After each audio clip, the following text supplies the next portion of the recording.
Just a quick note from the interpreters that we are not getting any sound.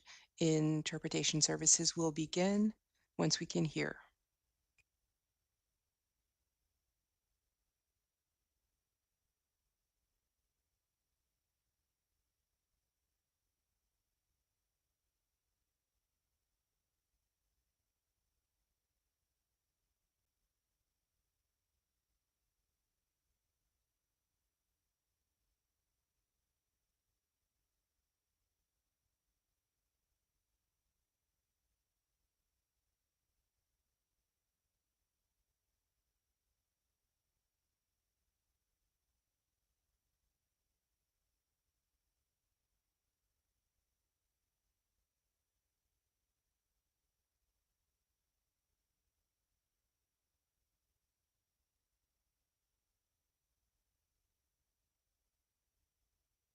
Is from WSP, a national firm, a very large firm with a lot of engineering capacity.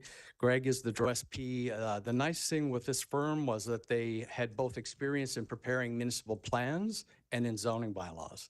Some consultants specialize in one or the other, so we got both. And just as an aside, they had the most amount of recent work doing municipal plans and zoning bylaws. So we felt very pleased that we were able to get a very strong consultant to help us on this process. Again, Greg will brief you in regard to where we are, next steps in the process. We're heading out to the public in June. And with that, I'll hand it over to Greg. Thank you. Alex noted, I am Greg Bender from WSP.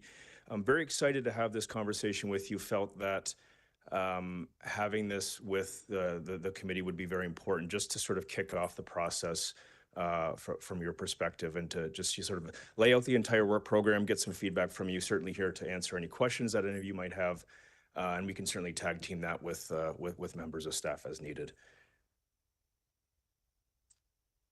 Just before we begin, wanted to do a land acknowledgement, just to acknowledge that the land on which we gather today is the traditional unceded territory of Wolastoqiyik and Mi'kmaq peoples. So what I want to do is talk to you just a bit about the team that you've retained, talk about some of our expertise, what we're actually going to be doing to contribute to both the update to the municipal plan and the zoning bylaw. Talk about the project overview, the work program, specifically around the community engagement overview, and then talk about the next steps. Certainly, as I mentioned, this is a bit of a kickoff for sort of the work program, but certainly there's a much larger, more public-facing kickoff scheduled to happen over the next few weeks. As Alex mentioned, WSP is the lead, the project management and planning lead for this particular assignment. We are leading the preparation of the municipal plan and zoning bylaw, and certainly leading the engagement of this particular program.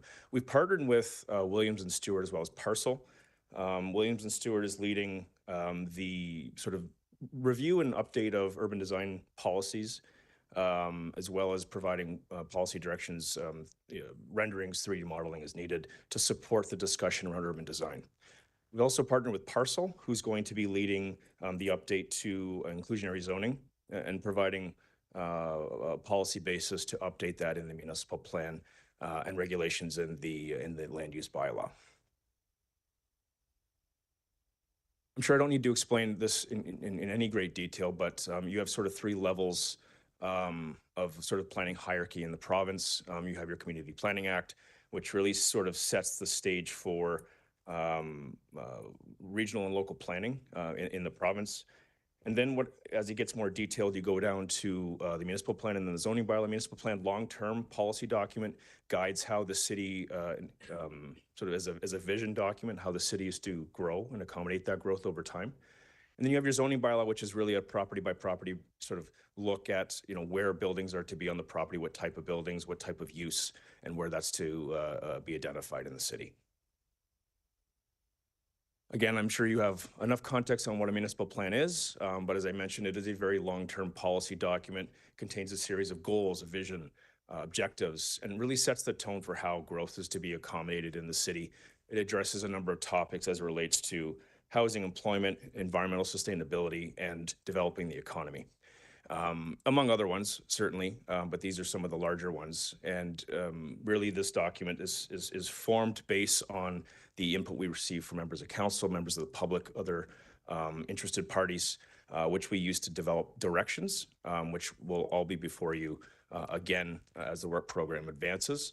And then what we would do is formulate that in an updated municipal plan document as well as the land use bylaw. As I mentioned, the zoning bylaw is a much more detailed document. It regulates the sort of land and built form where a building is to be located on a particular property. And it does that through setbacks and sort of zone requirements. You know, as I mentioned, it identifies sort of where driveways are to be located, how much a building can actually be located on a property in terms of lot coverage, and something that we'll be reviewing with staff later in the particular process. So the reason why the city's undertaking this particular process is because the Community Planning Act requires you to do so. Every 10 years, a plan is to be reviewed just to make sure it's consistent with any changing legislation, but also is it consistent with where the city is going? You know, a lot of things can happen in 10 years, so the plan is required to be updated because you might have a different direction in which we're growing, or it might need to be changed depending on what has sort of evolved in the city over the past 10 years. It does represent a significant opportunity for, for the municipal plan and zoning bylaw to be updated to ensure that it aligns with, again, changing legislation and planning policy in the province. It also creates, you know, a significant opportunity to really understand, based on input from council and interested parties, where the community is to grow. How is it going to evolve? And this is a good opportunity because we will be revising the vision, which sets that stage for how the plan is to be developed. And that's going to accommodate sort of the planning horizon and growth to 2051. So the work program is being developed over 6 phases. It's just 1 to 3. So we've completed phase 1, which is really just sort of exploring, it's reviewing background information, sort of proposing how we are to engage with the community interested parties as well as First Nations rights holder and communities in terms of that outreach.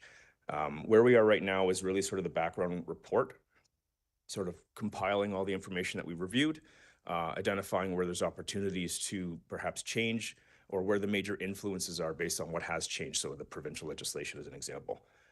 We are approaching a consultation cluster, which I'll get into in a little bit. And then sort of what we're going to do as part of this also is do an engagement summary. In phase 3, we're looking at sort of developing. So looking at the big moves, we're looking at a policy directions report. That work that I mentioned Parcel will be looking at in terms of inclusionary zoning and density bonusing. There's a consultation cluster and then an engagement summary that will summarize all the engagement that we've completed in phase 3. I do note that consultation will evolve and continue throughout all phases. I'm just touching on a few sort of major milestones in each of the phases 1 through 3. In phase 4, we're looking at really preparing and updating the municipal plan, looking at updating the zoning bylaw, engaging based on those updates, and summarizing what was achieved or learned through that engagement. Once we complete phase 4, we're looking at really understanding how the documents will be defended. So there's going to be a legal review and translation just to make sure that everything that's been proposed can stand on its own merit. There's going to be additional consultation, an engagement summary, and then we're looking to finalize the documents at the end of phase 5. And then phase 6 is really the sort of the final engagement summary and meeting with council to have council consider adopting those documents at that time. And that's going to be in 2026. So what we've completed to date. So, you know, it says a site visit. It was certainly more than the site. It was the entire city. And we went on a bus and did a tour of the entire city, which I really enjoyed. Not having, you know, been in Moncton that many times, this was a really good opportunity for me to understand how the city has evolved, where some of the challenges are, and looking to really learn and listen as part of that particular visit. We've prepared a community engagement plan, which benefited from review and comment from city staff. We also did a participant and rights holder scan and analysis, which really just identifies all the various, as it might suggest, participants and right holders that we want to engage throughout this particular process. The document will remain live, which means if we learn of other participants or rights holders or interested parties, we will have this document be updated to make sure that it takes that into consideration. The background report is underway. It is nearly complete. Certainly we want to have that include the kickoff, the cluster, engagement cluster that we're aiming to have over the month of June. And then once we'll take all that input, we'll consider that in the background report just to understand what we've heard and what we need to consider through this particular process. The background review report will include obviously provincial legislation and sort of all the influences in land use planning in the city, but it also include sort of demographics, how that has changed and will evolve over time, land use, economy, finances, transportation, and municipal facilities and services. Certainly we'll be looking at that to understand how those are going to influence the work program and the municipal plan. It's also a compilation of all the background documents and the good work the city has done since the last municipal plan was developed. We also have a launch on the municipality's project webpage, and that has been completed as well. So this is just a highlight in terms of the community engagement program we're embarking on. So phase 2, as I mentioned, the consultation cluster, that's actually being actioned in June. It's a visioning exercise. It's very aspirational. It's meant to really understand with the participants what their sort of snapshot is of the city, how it's changed, and where they think it's going to go. We're going to be doing that through a meeting or a kickoff at the Capitol Theater on the 10th. And then we're going to be having a follow-up session on June 17th. I'll identify those dates again as part of the next steps. Another consultation cluster is identified in phase 3. The intent of this is to really review with participants, background review policy directions to make sure that we're all aligned, so that when we update the municipal plan as part of phase 4, we've sort of captured everything that we've heard, and then there'll be an opportunity in phase 4 to really understand if we did that correctly, if there's any additional input needed or any revisions needed at that time. And then in phase 5, again, there's finalizing the documents, looking to again sort of just understand from the participants if we've captured everything that they've provided to us, we've interpreted it appropriately, and that we've updated the documents accordingly.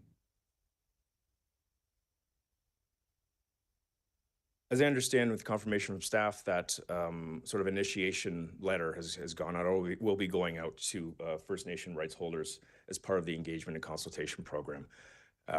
So any successful project certainly must ensure that you have First Nations rights holders and they're meaningfully engaged and you are working with the relationship that you have as part of any particular project.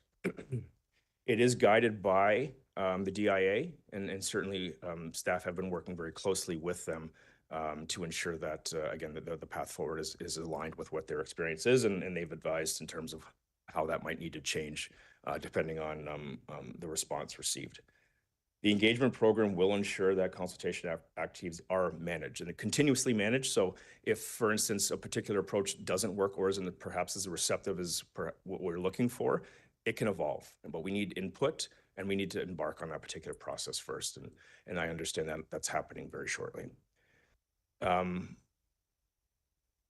Certainly what I want to identify, and this isn't just for First Nations rights holders, consultation is based on principles of trust, respect, and transparency. The more transparent and the respect that we offer, we will get that in return. And that's something that we certainly are adhering to as part of this particular process. We want to be open and transparent so we can get as much valuable input in this process as we can. Certainly, all of this being in line with the city's existing protocols and the relationships that you've built over the number of years.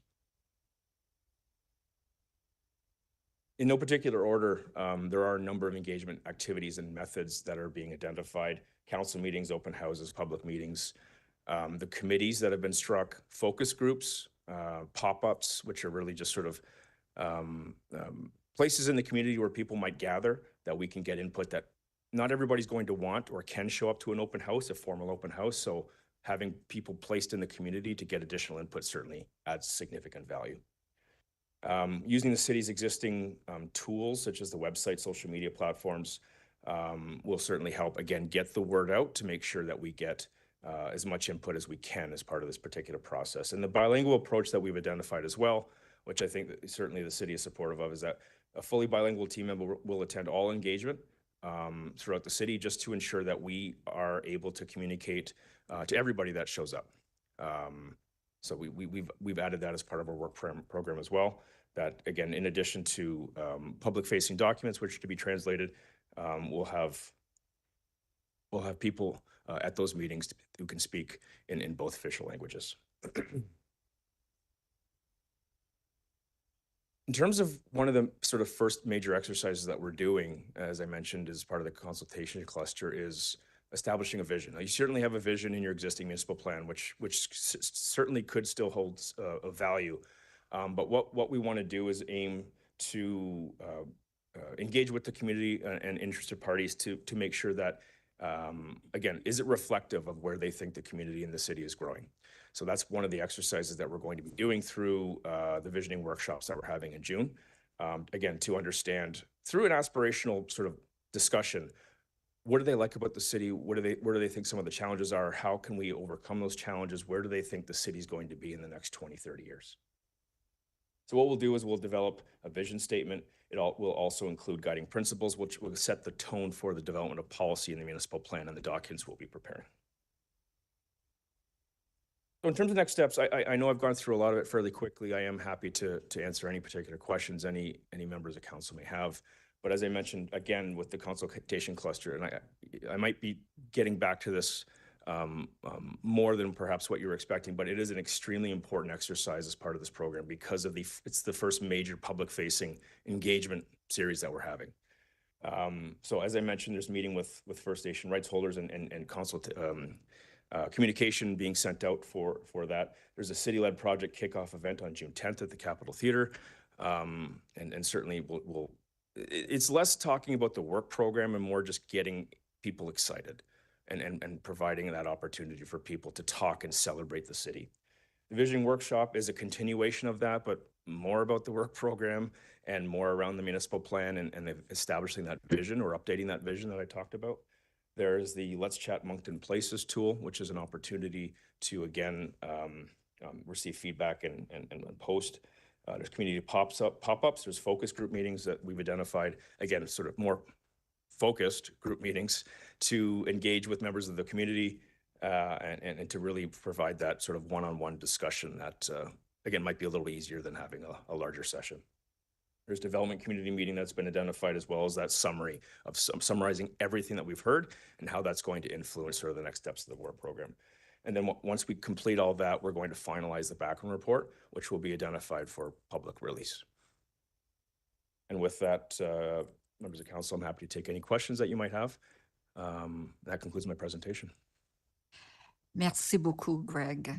Thank you so very much, Greg. Councillor Bourgeois, please go ahead. Thank you, Your Worship. For First Nations, there is a very strict legal framework that we must follow when we consult First Nations. The jurisprudence, I'm not sure if it's the Federal Court of Appeal or Supreme Court, but it was a pipeline going through BC and they had to redo their work. And there is I think it's a 5-step process.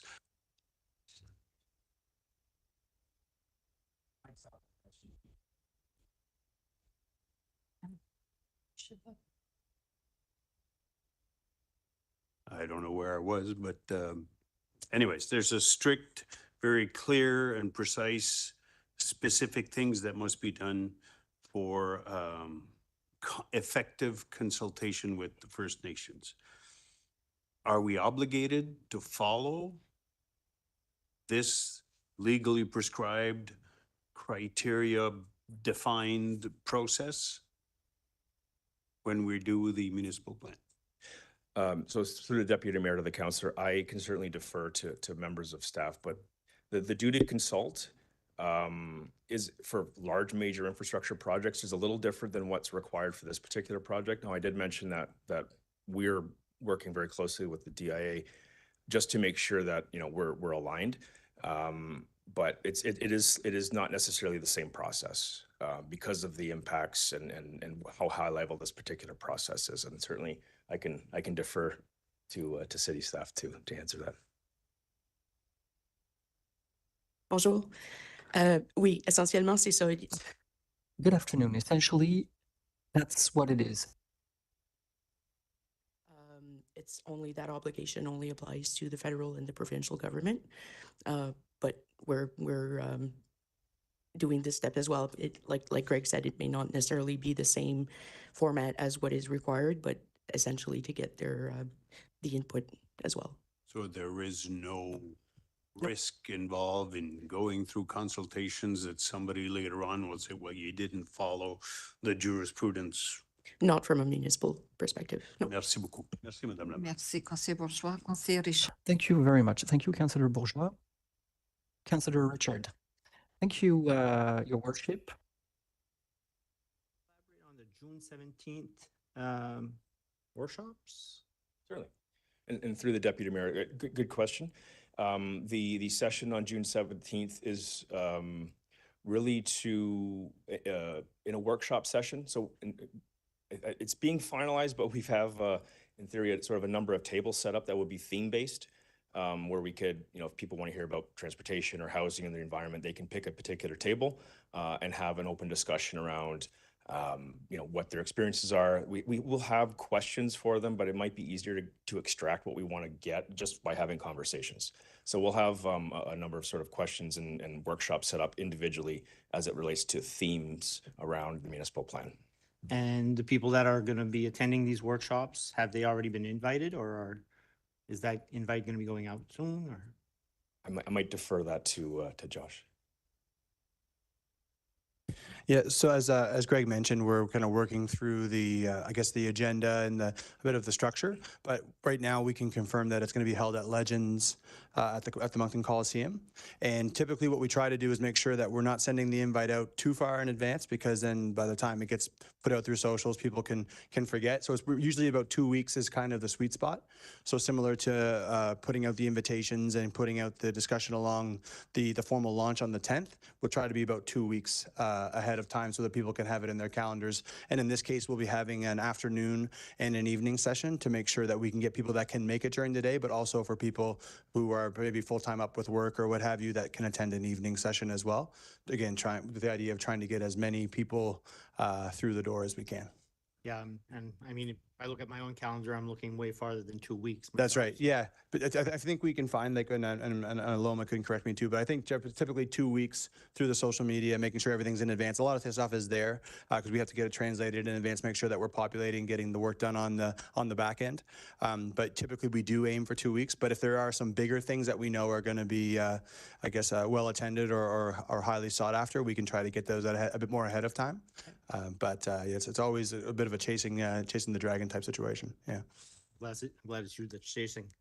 One thing I'd like to say that I appreciated the land acknowledgement at the beginning of your presentation, and this might be a question to staff, is that do we have to go through this to get a land acknowledgement at our meetings, or is that work that's in process? I really appreciated you doing that. Thank you. That is something that is in process. Shelley has been working with our First Nations communities, looking for the proper acknowledgement that we could use for our meetings. That's something that is going to be forthcoming to council. We have any timeline Likely when we review the procedural bylaw, so coming up this summer. this summer? Yeah. Appreciate that. Merci beaucoup. Merci, Conseiller Richard. Conseiller Steves. Thank you, Councillor Richard. Councillor Steves.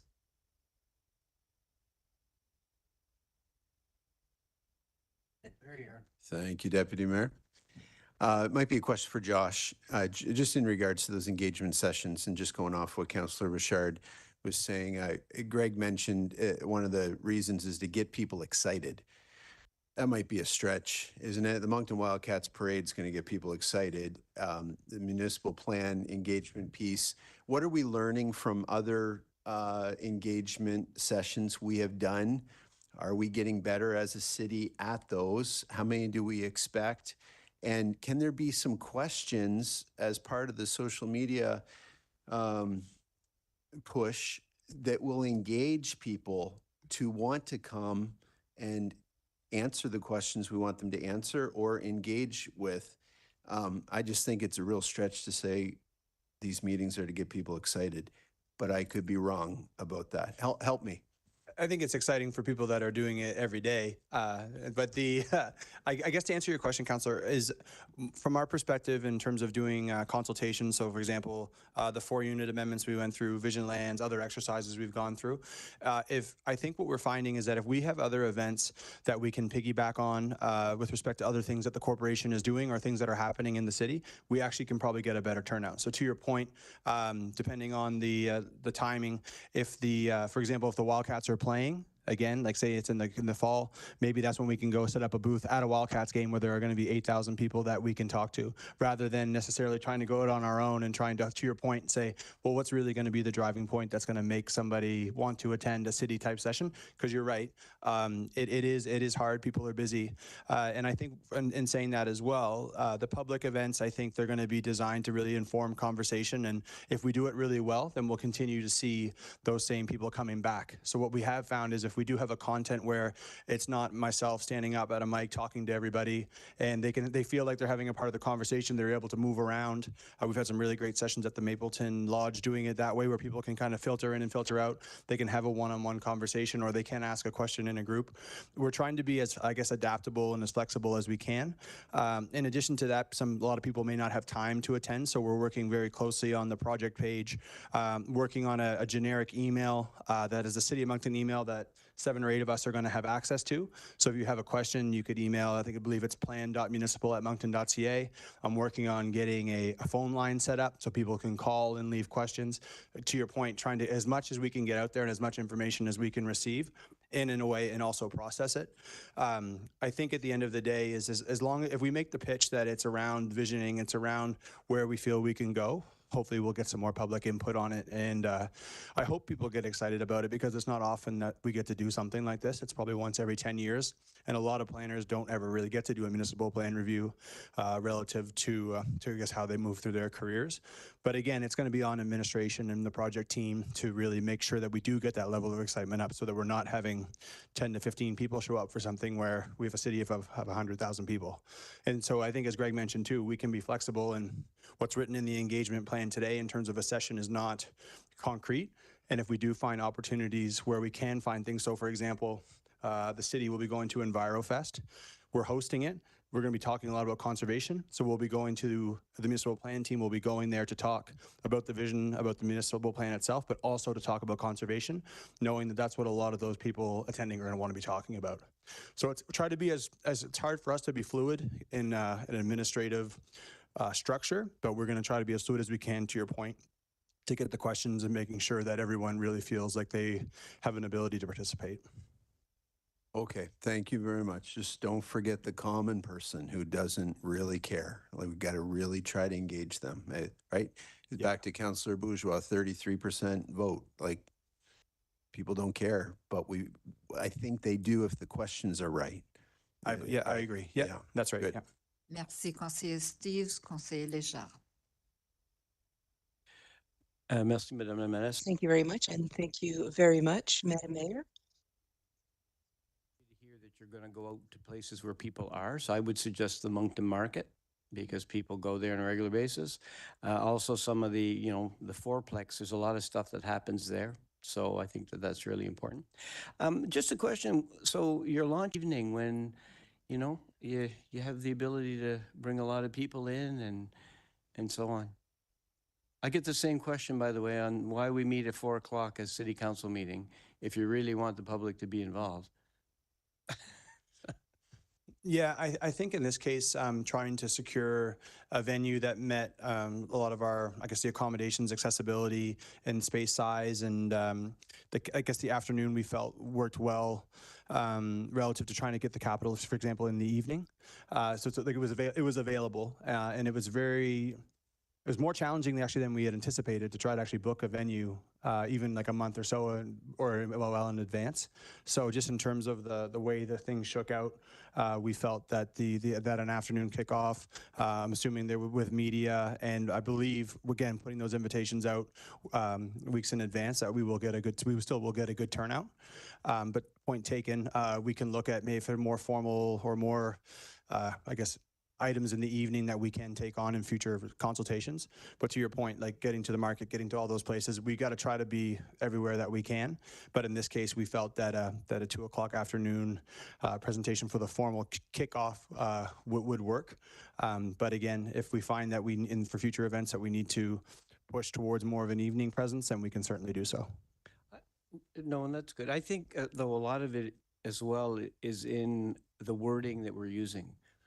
So, coming back to Councillor Steeves, indicating, for the people who just really don't know, but they don't know most people would know what a municipal plan is to begin with and what impact that has. They know the impact it has when all of a sudden the zoning is changed in their area and then all of a sudden they respond. So how do we make that language friendlier for people to really want to be engaged? Do you know that the zoning could change in your neighborhood? That parkland that you feel it will always be there will not.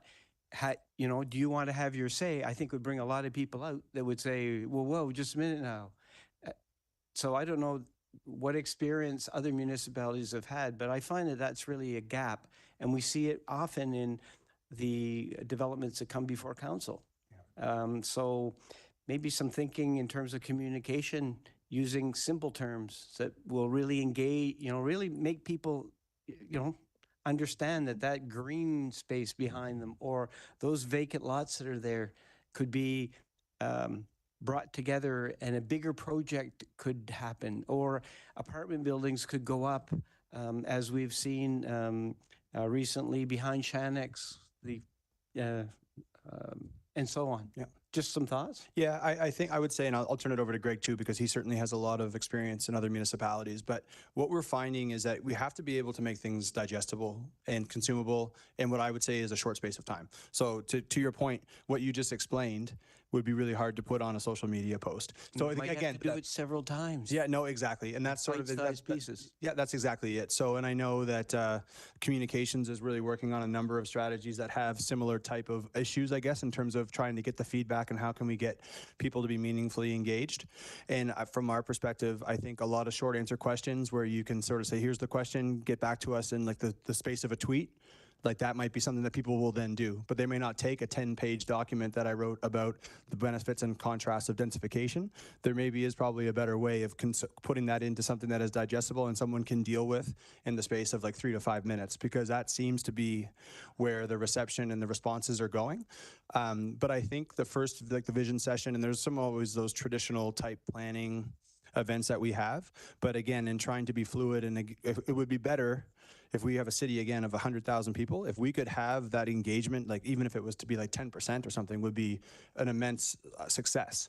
So how can we try to get the message and spread things out as best as we can, knowing that we're going to try to get as many responses as we can. But to your point, in some cases, as you know, the planning and the files can be very complex. So again, so it's like, what do they need to know, and what's the best way to tell them? And I'll turn it over to Greg, because I'm sure they have examples from other municipalities, bigger municipalities, where they've tackled the same issue. Thanks, Josh. And through the deputy to the councillor, you're right. We need to be very simple in the terminology we use. If we use the terminology that, might be necessarily identified in land use bylaw or the plan, it's probably not going to relate to a lot of people. I mean, reflecting on the councillor's comment before around how do you make this exciting? I mean, excitement's all relative to the audience. Is it as exciting as going to a hockey game? I mean, maybe not. But excitement could be through participation. So somebody might show up because of through the social media posts, through some of the online presence around what we can get out of this. And you have to be very careful on how, the audience that you bring. You could show something You know, if you really want to get people out, show something contentious and they'll show up, but for a different reason. We want to keep it fairly positive and aspirational at this point, but there are ways to do that. There are ways to show through graphics to say, you know, how do you want your community to evolve? You will naturally get more people living here. So how is that going to be accommodated? Is it through sort of the densification that Joshua was mentioning, through some vacant lots or through the fourplexes? That is an option, and that's something that you can show, because housing is extremely important across the country, and it's certainly important in the city. But the messaging around that is what we want people to be able to shape. So as I mentioned, as Josh mentioned, you know, the engagement strategy is a living document. We will do our best to try and, you know, communicate and get people to attend the various events. If it's not working, we will have to pivot and evolve to make sure that, again, we're nimble and we can, again, update our messaging and perhaps even change our communication styles. I think having your say is really important. I would also encourage a way to reach out to maybe grade 12s in the city who are engaged in what their future can look like.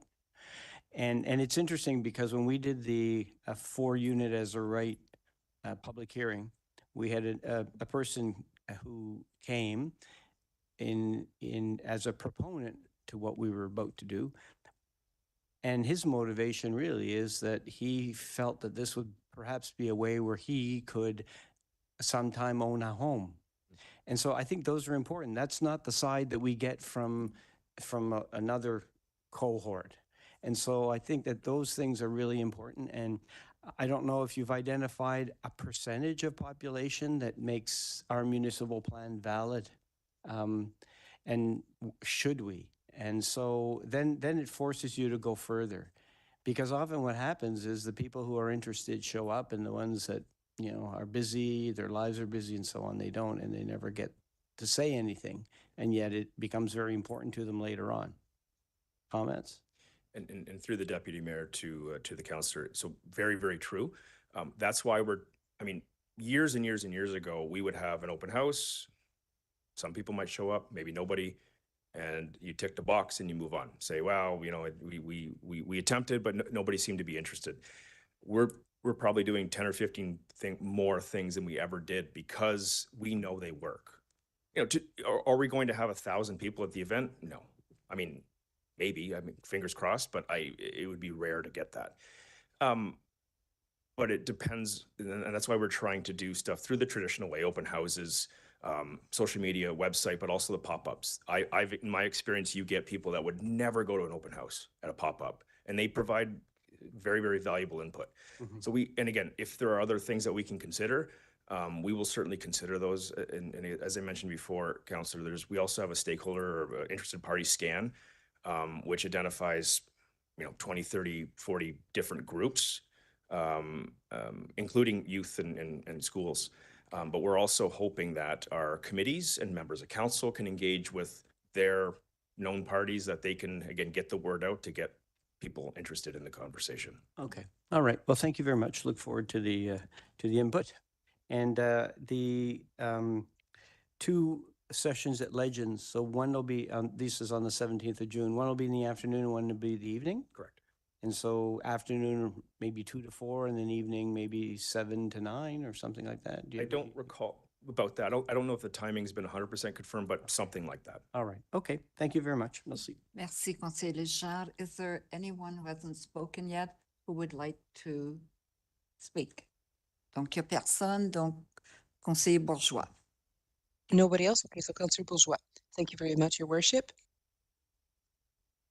Councillor Steves and Councillor Léger's pertinent questioning. Mr. Bender, were you at the last meeting of the Plan Review Committee? Yes, I was. You remember the dialogue? Sorry, through the deputy mayor. I was not at the last one. Right. And Josh wasn't either. We had that discussion. We said things like we have to make our PR, first of all, layperson terms, but mostly how does it relate to their daily experiences and the examples that Councillor Léger. So the short answer would have been, yeah, we're on it. But anyways, it's okay to discuss it because it serves the purpose of, I think we have, reporters here, so they might cover it. And but explaining it, why it matters. Our next meeting is on June 12th. Councillor Edgett and I sit on the committee. I'll add that the last time I sat on the Plan Review Committee, 2010, 2012, and we had several public meetings. The last one, I think, was at the Capitol Theatre, and there were, if not 100 people close to it that attended, and it was a Café du Monde session. You'd go from table to table with specific themes per table. So whatever the PR, the public engagement will look like. I know that Aloma Jardine is doing other stuff as well. What kind of groups specifically we would invite? There's a whole bunch of public relations and communications. But since we're discussing it, hoping that the media will cover it, I think it'd be nice if we knew the time, on June 17th, and we know it's at the Legends, at the Moncton Coliseum, but it would have been nice today to let the public know that on June 17th.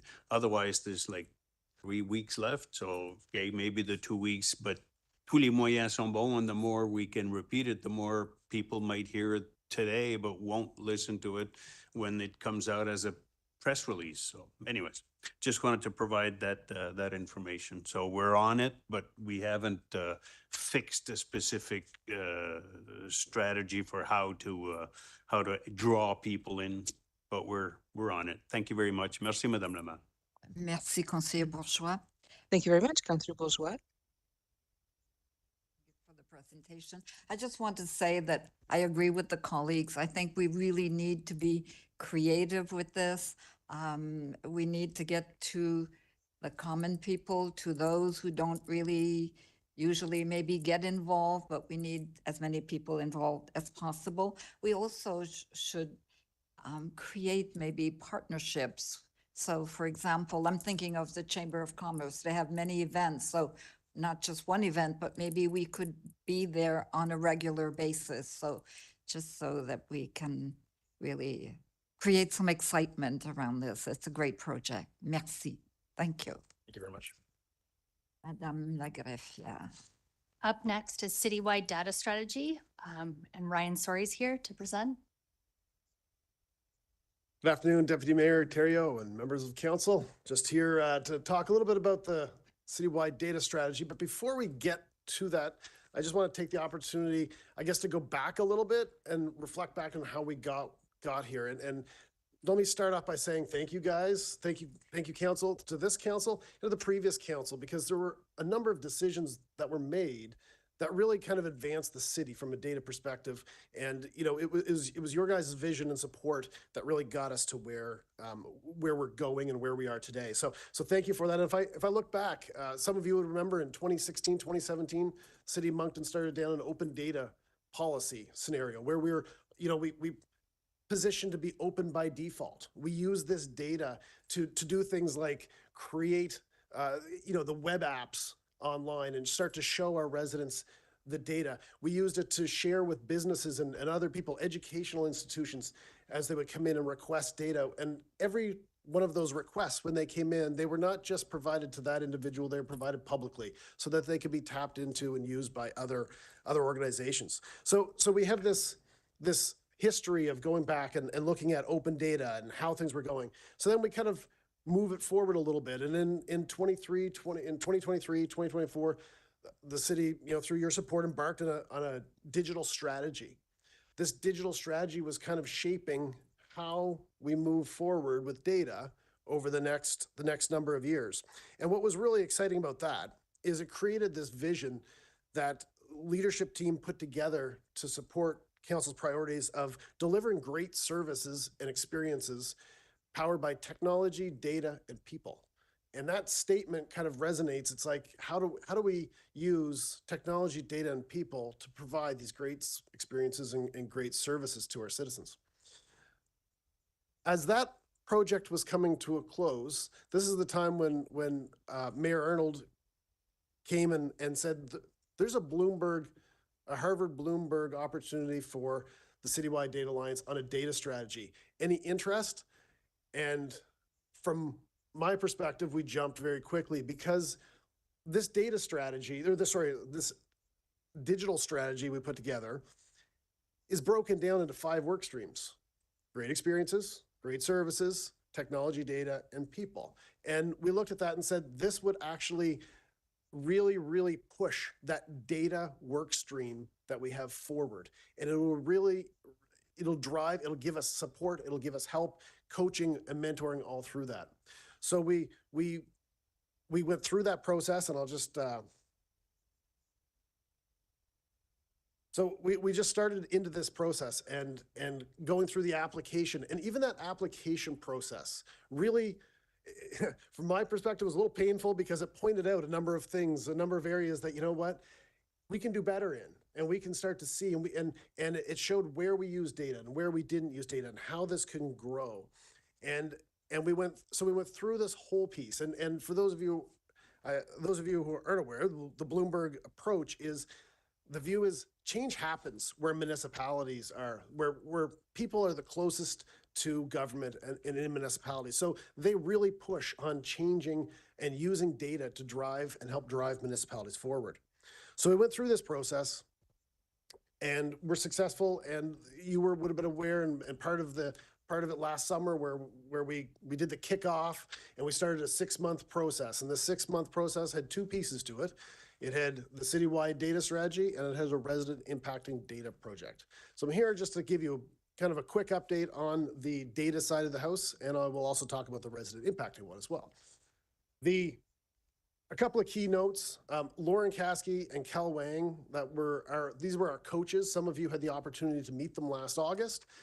They were fantastic through this. They provided so much support to the team internally and coaching with Mayor Arnold at the time. And they brought that all along, and they walked us through kind of each step of this and really, really challenged us on how to think differently, how to change the culture, how to start using data to really influence and move pieces forward. The outcome to this, obviously we've created a citywide data strategy that goes on there. It covers 5 different pillars: data governance, quality, capacity, use, and transparency. So all of these things all have work plans underneath them. They all have times, they all have people looking at this stuff on a daily basis. And things, some stuff that we've already seen. For example, on the data governance side, we had, at the City of Moncton here, staff had a data work group, and it was just a select couple of people who were kind of understood data, understood structured data, and wanted to see what we could do more. That has grown into a data governance committee internally, and it's cross-department. It's going through, and we're using that group to really start to leverage and drive the use of data. And how do we use it, right? So are we using it the right way? Let me just read it so I don't read it wrong. The outcome of this, so the vision was that the City of Moncton will responsibly and ethically leverage the power of data to create a thriving, inclusive, and sustainable community for all residents. So that governance committee has those things on their mind when they're looking at how we use data and how it goes forward. So it's growing this area. We've seen a number of pieces. There's that. With the Housing Accelerator Fund, there's a number of data aspects that we're pouring into that as we're working on it. So the Bloomberg Harvard piece really shared and encouraged that work going forward. How does it look like? What does it look like? Well, we all know the buzzwords in the world today are AI and all these wonderful things. But when you look at AI, the basis for AI is data. And if you do not have your data in a good, structured, clean place, you cannot use it, right? You can try using AI, but you're going to get inaccurate responses and all these pieces. So we're trying to really, really focus on getting it structured for that. We're also using it now in the Resident Impact Data Project. So this is actually, it ties in, I guess, a little bit with what you were all just talking about. But we're working with urban planning to kind of look at the urban growth strategy and how data can be there and how can we relate that into an online or a how do we visualize that data? How do we show it? How do we put that out there so people are able to see what we have and make decisions based on that? So when we come through this all, just real briefly in summary, when we come through it, we're on a journey, and we're never going to be at the other side. We're always going to be doing it, but I just wanted to let you all know that your data systems are getting better. We're building data warehouses. People are seeing things change, and people culturally, from a staff perspective, people are looking at data differently and starting to ask questions on how can I do this and how can I show this and how can I be more efficient with the use of data. So that's where we're going. So that's kind of how we got there, and a real quick overview of the data strategy. So if you have any questions, please. Merci beaucoup. Conseiller Richard. Thank you very much, Councillor Richard. Thank you very much, Your Worship. Talk about efficiencies and technology. I'm all in. So digital for me means the information that's there, accessible anytime from anywhere, using good tools, phones, tablets, and PCs. But you also need protection. Yes. So we've already done a few steps. How far have we gone? How far are we left? From for protection, security perspective. Yeah. So security is ongoing, right? That's one of those ones where we're constantly moving away. What I'm very comfortable with is we're in a, if I was to look back 1 year, we're in a significantly better place than where we were a year ago. And we're going to continue to look forward and continue to make changes and take from learnings from some peers and friends. So from a security perspective, we're moving along from identity access management to kind of zero trust, all of those pieces to make sure that we're as secure as possible. Because that's complicated, and to keep up with, and not, I mean, you've got it on all fronts.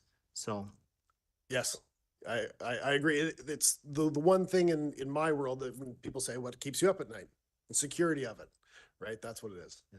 Good luck. Thanks. Thank you. Merci, Conseiller Richard. Conseiller Bourgeois. Merci beaucoup, Madame la Maire. Thank you very much. Thank you very much. On this file, on the Bloomberg City Data Alliance and the follow-up. But you presented this as something that started in 2016. I'm quoting you. Council was involved starting in late 2014 by appointing and I don't remember the exact terminology, but it was something about open data. You sat on it. Yes. I sat on it. The idea was a gentleman by the name of Scott Agnew, who works in those data analysis functions. So I just wanted to, first of all, I guess, remind you that City Council started in 2015 on this, not 2016. But it leads me to my question, whatever happened to our report? Okay, so the 2017, that was in relation to when the open data policy was approved. So yes, there was, I remember the committee that we were part of, and I'm struggling to remember the name of it. But yes, that happened prior to it. And there was much more digital and data stuff even before that. I was just starting at kind of what the open data was.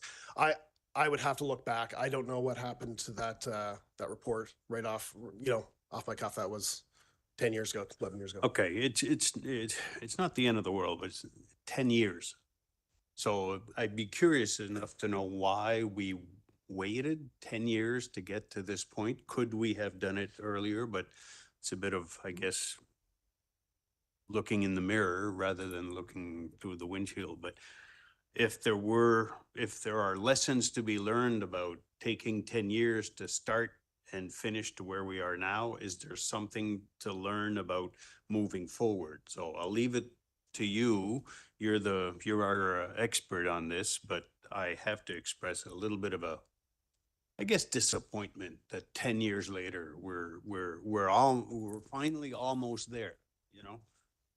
We, in my opinion, could have been here sooner. But anyways, that's crying over spilt milk. Merci again, Ryan. Merci, Madame la Maire.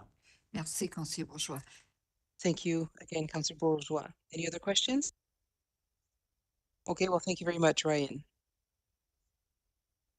Up next is CMHC Housing Accelerator Fund, additional funding allocation, and Josh Davies will be presenting.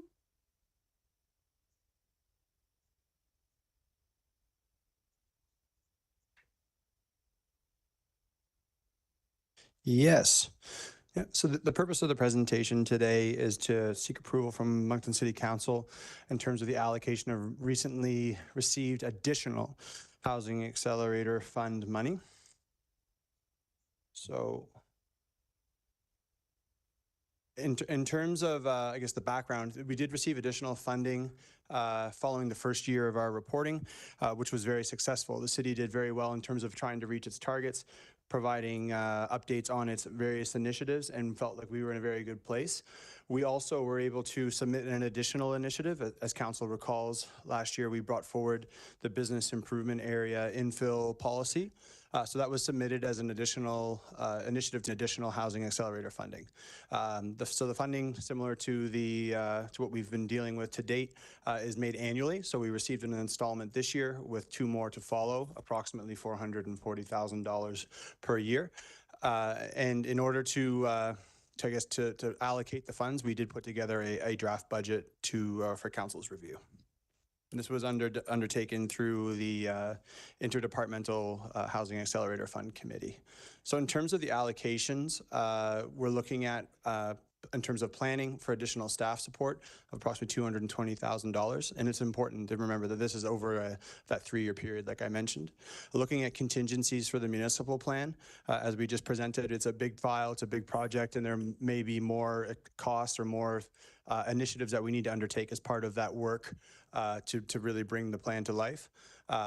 Wrapping up things with the vision lands, we're at the point now where we're getting close to finalized draft documents. However, there are other initiatives, other things such as the Canadian Housing Infrastructure Fund, other items where we may need some funding in order to get the plan completed and pursue those next stages of development for that area. Master planning. So we have a lot of interest from landowners in other parts of the city who may have an interest in working with other landowners to master plan some larger swaths of land. Right now, I guess, as council knows, the planning department and team is very busy in terms of its work, and this funding could be used, again, on an as-needed basis to tackle some of these bigger projects that right now in-house are becoming a little bit more difficult for us to manage, given some of the other projects that we're working on. In addition, looking at our grant programs, it's a very good problem to have. However, our additional dwelling unit grant program was capped in 1 year. So we had looked at those 30 applications, and luckily all of them were snapped up in year 1. So we're proposing an additional 26 grants to the total of $260,000 for the additional dwelling unit grant program. Similarly, our Growth Areas Grant Program, which revolves around new housing units in development charge areas. We're looking at a top-up of $200,000 for that program. For our nonprofit housing grant program, $180,000, which would equate to approximately 9 new doors at $20,000 per door. Sorry, Vision Lands there twice. Apologies for that. In terms of another study that we're looking at and trying to, again, figure out the flexibility and how we can try to really come up with as many housing solutions as we can, knowing that the housing issue is certainly not one that's going to go away. We're looking at a heritage analysis and enabling through this type of study and report how we can achieve more in density within some of our existing heritage buildings. So they may be commercial buildings, they may be residential buildings, with the idea of maintaining the character of the buildings, what makes them a heritage building. How can we work with property owners that may be looking to increase or provide some more density? So this was a study that we will be looking at to undertake in 2026. Council approved the proposed allocation of additional CMHC Housing Accelerator funds, and I would be happy to take any questions. Thank you very much. Merci, Josh. We have a motion, so could I have a mover and a seconder? Conseiller Leblanc, Conseiller Léger. Councillors Leblanc and Léger. Oh, made a mover. Est-ce qu'on vote pas maintenant? C'est Bourgeois. Councillor Bourgeois. Thank you very much, Your Worship. Thank you, Josh. Councillor Léger and myself met with the CIR group this morning, community residences. Potentially half funding, potentially land. We'll let them propose whatever it is that they deem fit. Yeah. But as I'm looking through the way that you plan to distribute that funding, in principle, great idea. But a question is, first one, planning additional staffing support, 220,000. This funding over a 3-year period will be used as needed to assist in addressing departmental gaps and pressures. So corporation. But we have, I would say, maybe 3 or 4 non-for-profit groups who are intervening in affordable housing. I just mentioned MCRI. Will this staff, and what they need is in part business plans and designs and that kind of stuff. Will that $220,000, the staff paid for by that 220,000, will they be not only reserved to the corporation, your department, but would they also help the NGOs perform their work? Yeah, I think in my current role, and as I've evolved in my time with the city, that's sort of what I've been doing, is helping the nonprofits sort of get off the ground. A lot of work with Rising Tide, but also a lot of work with Housing for Life, Sister Cormier, Youth Impact. There's quite a few meetings that we take and try to get everyone to the front of the line. So I'm very familiar with Andrea and the work that she's doing. I think what we may find for the nonprofits specifically is the already funded surplus land strategy that we're working on. So that's currently underway. It's already budgeted through the initial around $16 million allocation that we received. But again, I think what we'll look at in terms of having that contingency, bringing someone in that has a specific expertise or focus on the subject that we need to explore, that's what we would be able to use that funding for. But with respect to the other nonprofits, we'll be topping up the nonprofit Perdora grant program as well. So I think in combination, we will continue to strive, again, trying to increase those nonprofit housing numbers because they're really targeting a lot of that affordable aspect for the community. The city doesn't have a housing authority, so we don't build houses. We rely on Rising Tide and MCRI and other groups to do it, right? So I'll rephrase my question. How do we help them if it's just meeting with these organizations? Great. You help them along, you provide the useful information, but if they need to do a feasibility study for a project, for instance, is any of this money, or instead of hiring private firms to do feasibility study, staff would do it for them?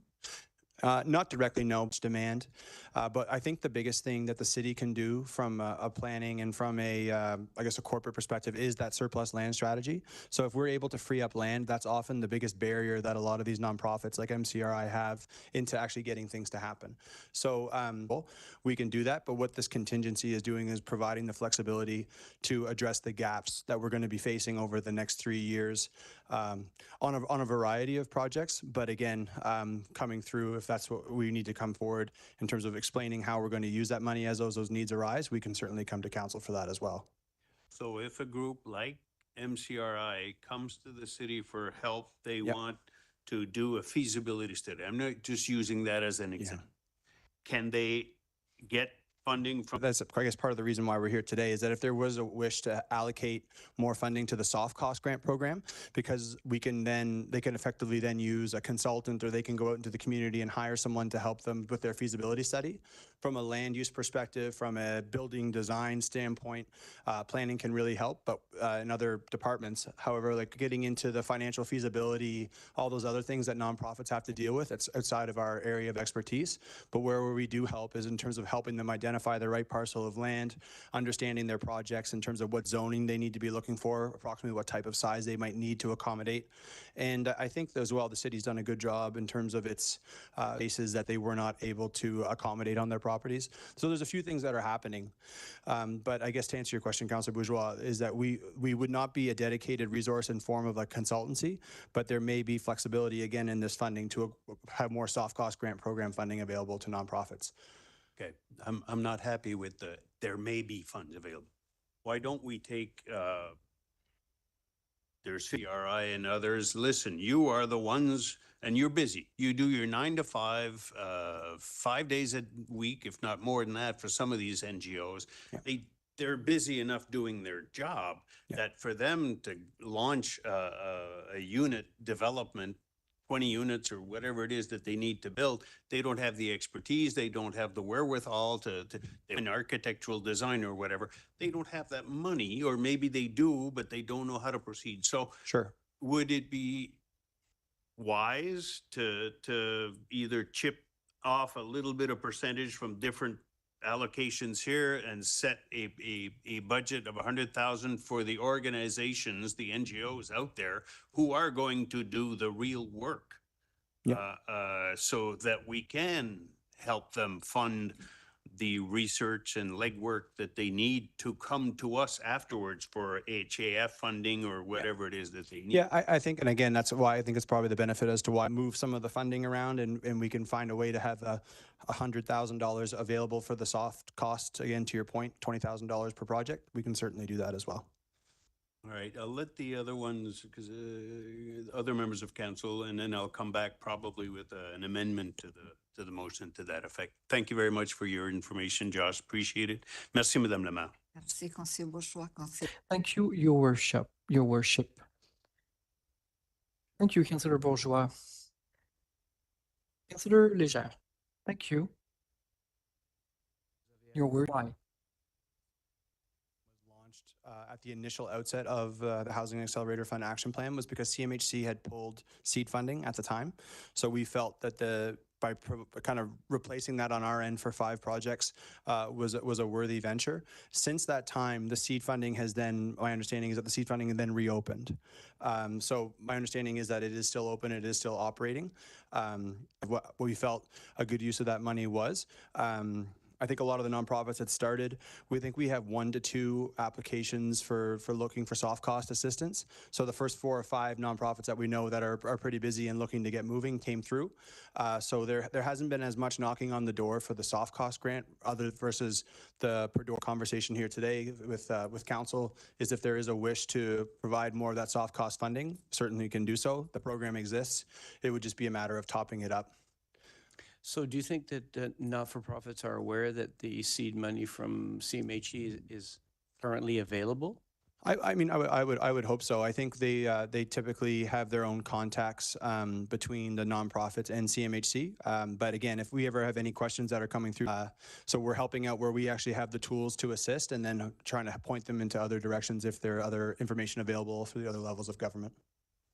And does the way the seed money works, was it 100% funded by CMHC, or was it contingent on some of the soft cost funding that we had? Yeah, so the original that federal funding, we had the policy. Essentially, it was it was fully funded through CMHC and implemented by the city through the policy, the soft cost grant policy. So now is it no longer administered by the city? It's just administered through CMHC? The 5 that we had, sorry, those are the 5 that we had were administered through the money that was received from the federal government through Housing Accelerator Fund. We had $100,000 in our effective piggy bank to help for those projects.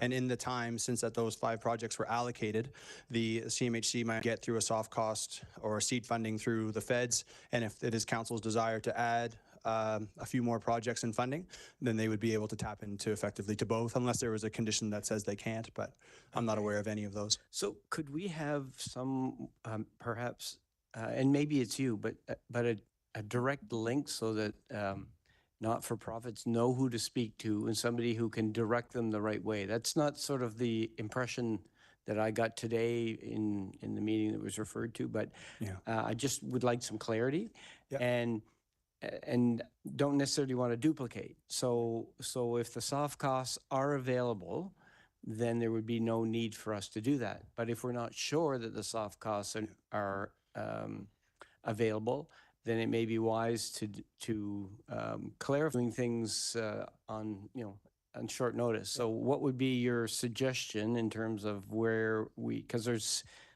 I think there would be interest in terms of making sure that soft costs are available. That's why Sister Cormier's project works, because of the fact that they could get funding to make it a reality, which is now under construction. So I'd like to see what else we could do with them.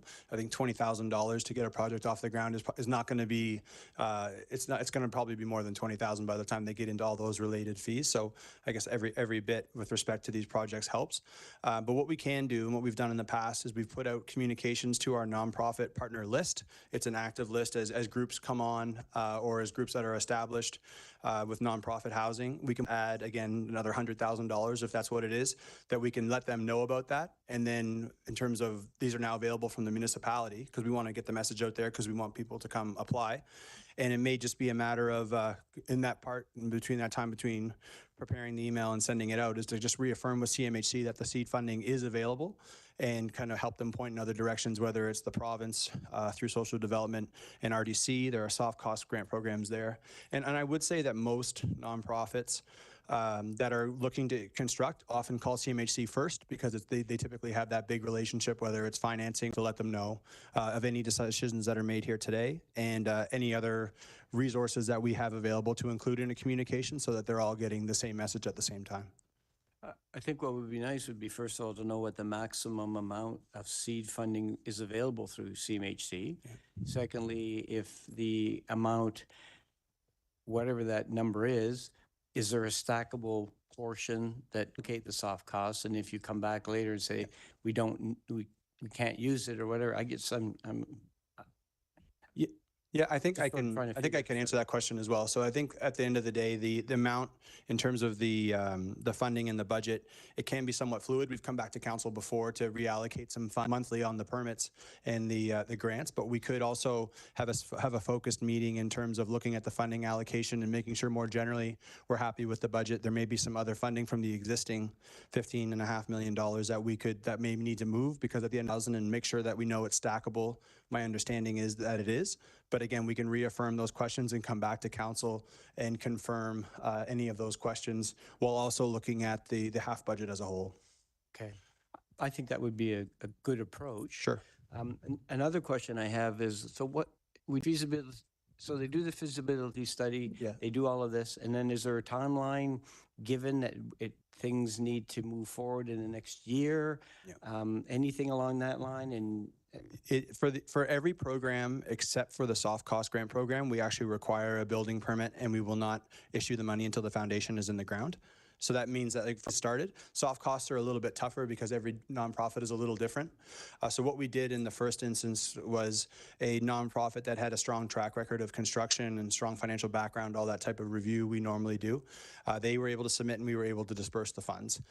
For new nonprofits that haven't been around as much, for example, Sister Cormier, is that they actually needed to come through with their building permit. And question, the soft cost one is a little bit harder to track, because there's lots of reasons outside of the city and outside of other initiatives, I guess, that can cause projects to be delayed. So the soft costs are really just that, trying to get these projects off the ground, but I don't think we would be able to tie them in terms of you must have a permit within a certain amount of time, because there are a lot of things outside of our control that may impact.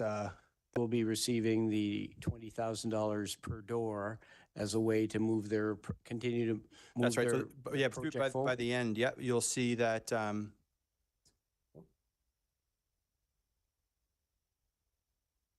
yeah, so I guess to walk through that project at a high level, the $20,000 would have been allocated through the soft cost. And then also, I believe Sister Cormier, it's 15 doors that she's building. Or 15? Yeah, I think it's 50. Yeah, so whatever it is, it's 20K per door. So I think she's in line for approximately 320,000 with that 15 doors and the soft costs.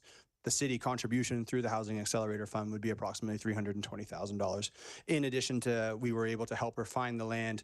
Yeah, that's shown how it can go from soft costs all the way through to construction in terms of how it's working as it was intended. Yeah, okay, and I think that's important. I think, you know, coming back and letting us know what the thought process is in terms of the need for the soft costs, how you could stack it against CMHC, I think would be important. And we can certainly, whether it's through, again, we can, if it's decided that the funding wants to be allocated today, we can even just put an email back to council once we find out our answers from our colleagues in CMHC to reaffirm any of those points. We can certainly do that. I have another question. You may not have an answer for it, but maybe when you, at least to date, we've not put any conditions on how soon that land should be developed. And that's problematic now when we're discussing vacant lots, as never occurred to me before. But we have had situations where we have disposed of public land and a number of years ago now, and nothing has happened on that land. Yeah. And so we need to have some assurance, and we need to figure out what's going on. If we've done all of this and nothing has happened on intended it to do in the first place, which is affordable housing. Yeah, I can, I guess, understanding there is a clause, but I think the file that we're referring to now, that permit is coming in within the coming weeks to get started. But I would say on the surplus land strategy is that knowing that implementation, if again, it's a strategy that we can have, and if council wishes to proceed with it, we can certainly have a very detailed implementation plan in terms of conditions that we need to be using to make sure that we're getting the turnaround that we're asking for. So I would suspect, and I can work with the team to make sure that as part of that strategy, that the implementation makes sure that we're covered to get that land back and make sure that the appropriate conditions are in place to make sure that we're protecting ourselves. But that, again, that file I think you'll see as close to the letter of the law, the bylaw can be. So that one will be on its way as well.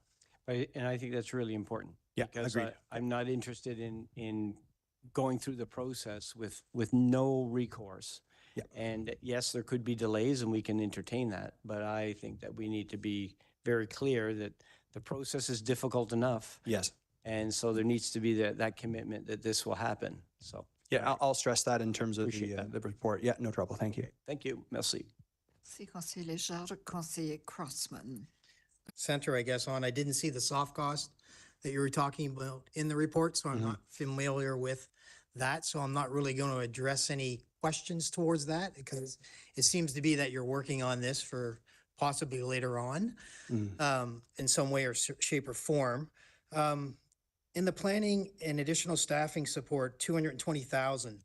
This is a 3-year agreement. And then after that, these become employees of the city of Moncton and they will be worked into the city budget. Is that correct? Not necessarily. I think in some cases we've been able to use contracts. So maybe to retain a planner for a certain amount of numbers. I don't think you would see this funding be allocated for positions that would then become permanent. Okay. They would be used in terms of 3 to 6 month type projects where maybe it might be a combination of $40,000 to $50,000 contracts that we need to kind of help us keep moving some of these important initiatives along. But I would not foresee them being contracts with the idea of them becoming full-time positions later. I think it would be mostly used for contract assistance where needed on the various initiatives the department's working on. Okay, good. And I appreciate that. I really do, because I wasn't sure, and nowhere in this CRF did I see that they were going to be permanent or anything like that. So I figured I'd ask them. Do we have to actually put a cap on the amount of doors and the amount spent per door? And the reason why I ask this is because we're starting to see more and more, how shall I say it, activity coming out from Fredericton with regards to the communities that are growing there for nonprofits and what they're doing in housing in Fredericton. And it seems to be less. If I look at Mr. LeBrun's project, some of his projects that he announces, he just announced one with the city of St. John where he's partnering. could be less than $20,000 a door. Do we have to put that specific amount on there? I think it's valuable from an administrative standpoint and looking at the type of construction, I guess, that was anticipated. So in terms of whether it's a rising tide or the example of Housing for Life or Youth Impact, they're more the apartment style structures as opposed to the smaller model like the 12 Neighbors community is using.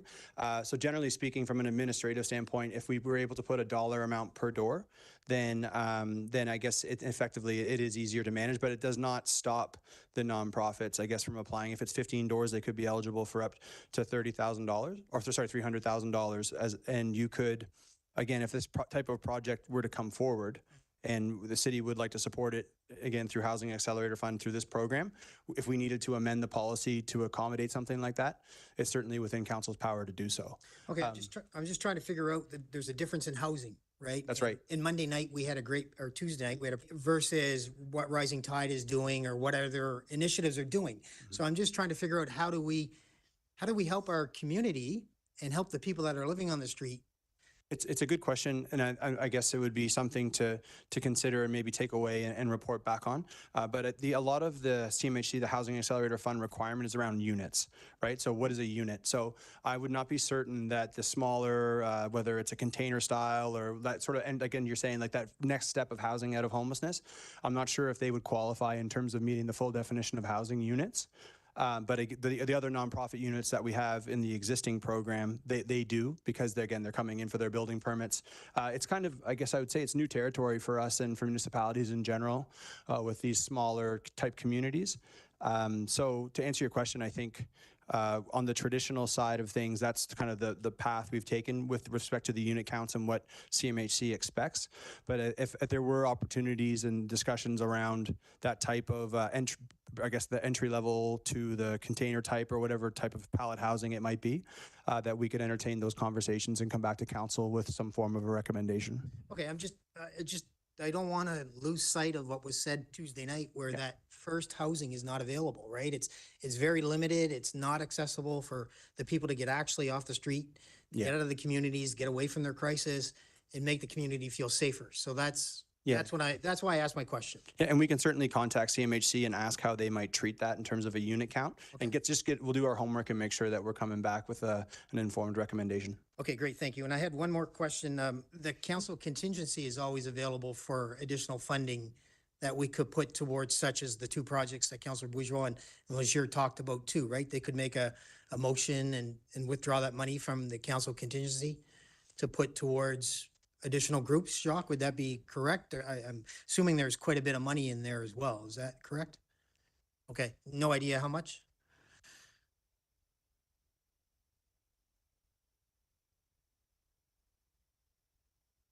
Thank you, Your Worship. From my recollection, and again, there's a couple of items that have not been finalized, but I don't think any amount from this year has been used as of now. Okay, good. Great. Thank you, Jacques. I appreciate that.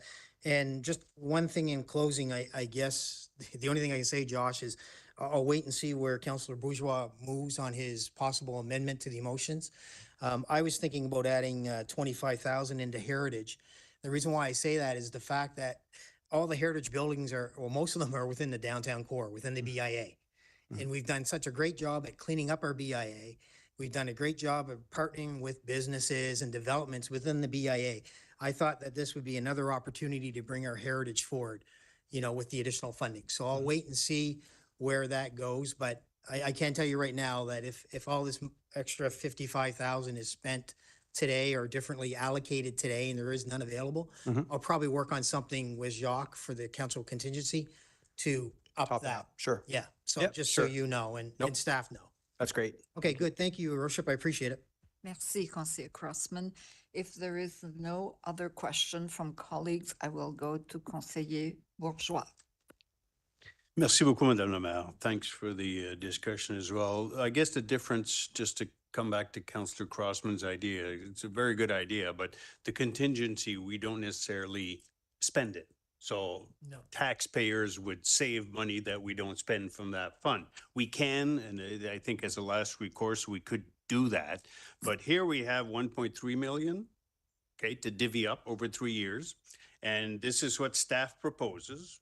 And I think we've had enough discussion whether we increase 25,000 from that 1.3 million for heritage and take another 45,000 from little bits and pieces here, or 10,000 here, 5,000 there, to have 100,000 ready for the NGOs, because we receive the one, so that's a nuance, I guess, for you to consider. But me, I want to divvy up the 1.3 where council thinks it's best.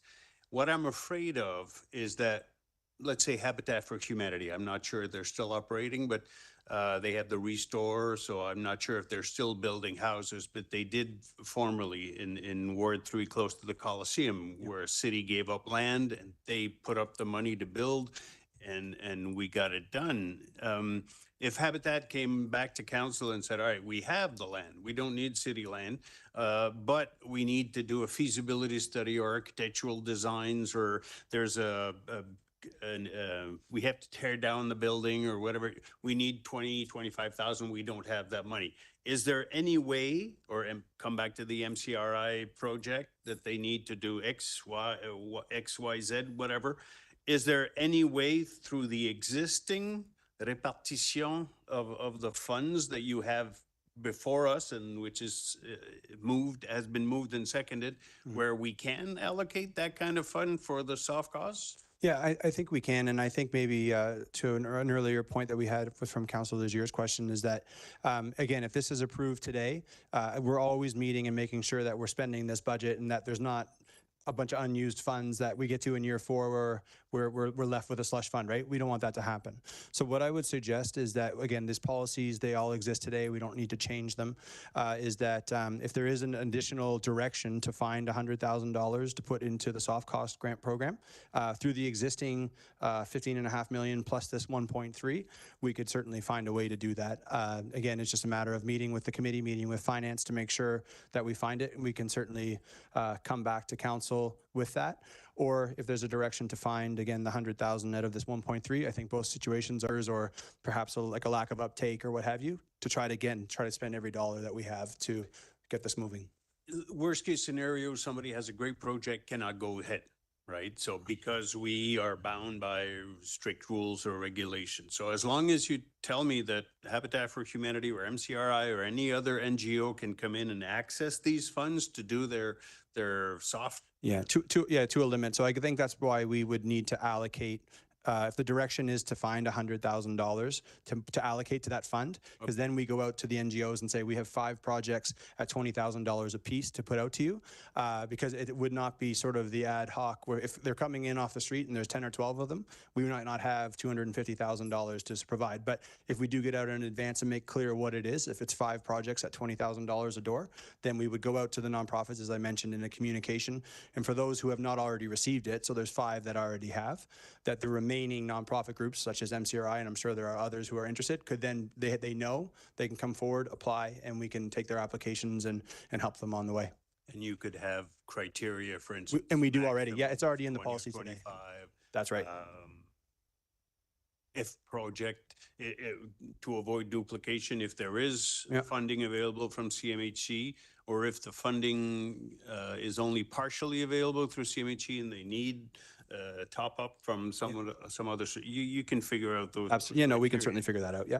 So my final question before making potentially an amendment is this rush for today? Can we wait till the next committee, the whole meeting, or council meeting of next Monday? Is it too late for that? I think there's probably a way to make sure that we can get that, we can find that extra $100,000. So perhaps and I might turn it over to Nick or others to say, we can find that extra $100,000 and make sure that it's allocated, and we can report back to council again, because we don't need to change a policy. We don't need to change any of those things. If it ends up being that perhaps the recommendation is slightly amended to say with the direction of finding another $100,000 and putting that back out to the nonprofits, we can certainly accomplish that today and without having to come back to council. Yeah, and if it's not spent by if there's no demand or demand. That's right, because we'll be coming back to council anyway with a report on any recommended budget changes or funding changes later this year. I'll leave Councillor Crossman make a modification to the heritage, but for me, there's already 55,000 available, like a leftover balance of approximately 55,000. It wouldn't be going out to get 100,000, it'd be about 45,000. Yeah. But the goal would be to have a line item there somewhere, 100,000 for assistance to NGOs. Yep. It's not internal to the organization. We are reaching out, partnering the best way we can with the NGOs who don't have the HR capacity to do some of these things, right? Sure. Yeah. No, I think we can comfortably find that 100,000 and then and make it work. Yeah, no trouble. So directive of staff would be good enough. Yeah, that's what I was going to say. We're just in committee of the whole today. So if council's comfortable with us finding that extra 45,000, we can just amend the budget, and when we bring this back for ratification next Monday, we can have that separate line item, and council can review that budget and make When sure that we you're okay with ratify it. it. Correct. Okay, I'll let Councillor Crossman add something to it. I'm fine. Thank you. Appreciate it. Merci, Madame la Maire. Merci, Conseiller Bourgeois. So we do have a motion that's been moved and seconded. So we'll go to an electronic vote. Oh, sorry. Oh, Conseil, I didn't see your light. Sorry, Conseiller Crossman. Thank you, Your Worship, no problem. So Josh, hearing the conversation going around the room, the 100,000 is great. Where does this put the possible $1,000 for the Heritage Group? A total of 100,000. It's within the 100. Yeah, so I guess to answer your question, Councillor Crosman, if the direction is that we're going to find the 100,000 for the soft cost and 25,000 through the to top up the heritage, yes, we can achieve both. We're going to have to do that at the same meeting regardless. So I think we'll come back with a solution for both if that's council's direction. Okay, so I don't need to make an amendment, nothing along that line. The direction according to today's CAO is fine enough. Yeah, no, yeah, that's right. And that will include the 25 for Heritage. That's good. That's right. And then, as I mentioned, we'll be coming back, if there is any recommended changes through other parts of the budget, through the larger commitment that we've already been receiving, then we'll be coming forward with any recommended changes with relating to funding or anything that we feel will help us move housing further. We'll be coming back to council with a more fulsome report and recommendation. Great. Thank you, Josh. I appreciate it. Thank you, Your Worship. Merci, Conseiller Crossman. So we can go to the vote. It's an electronic vote. Is that correct?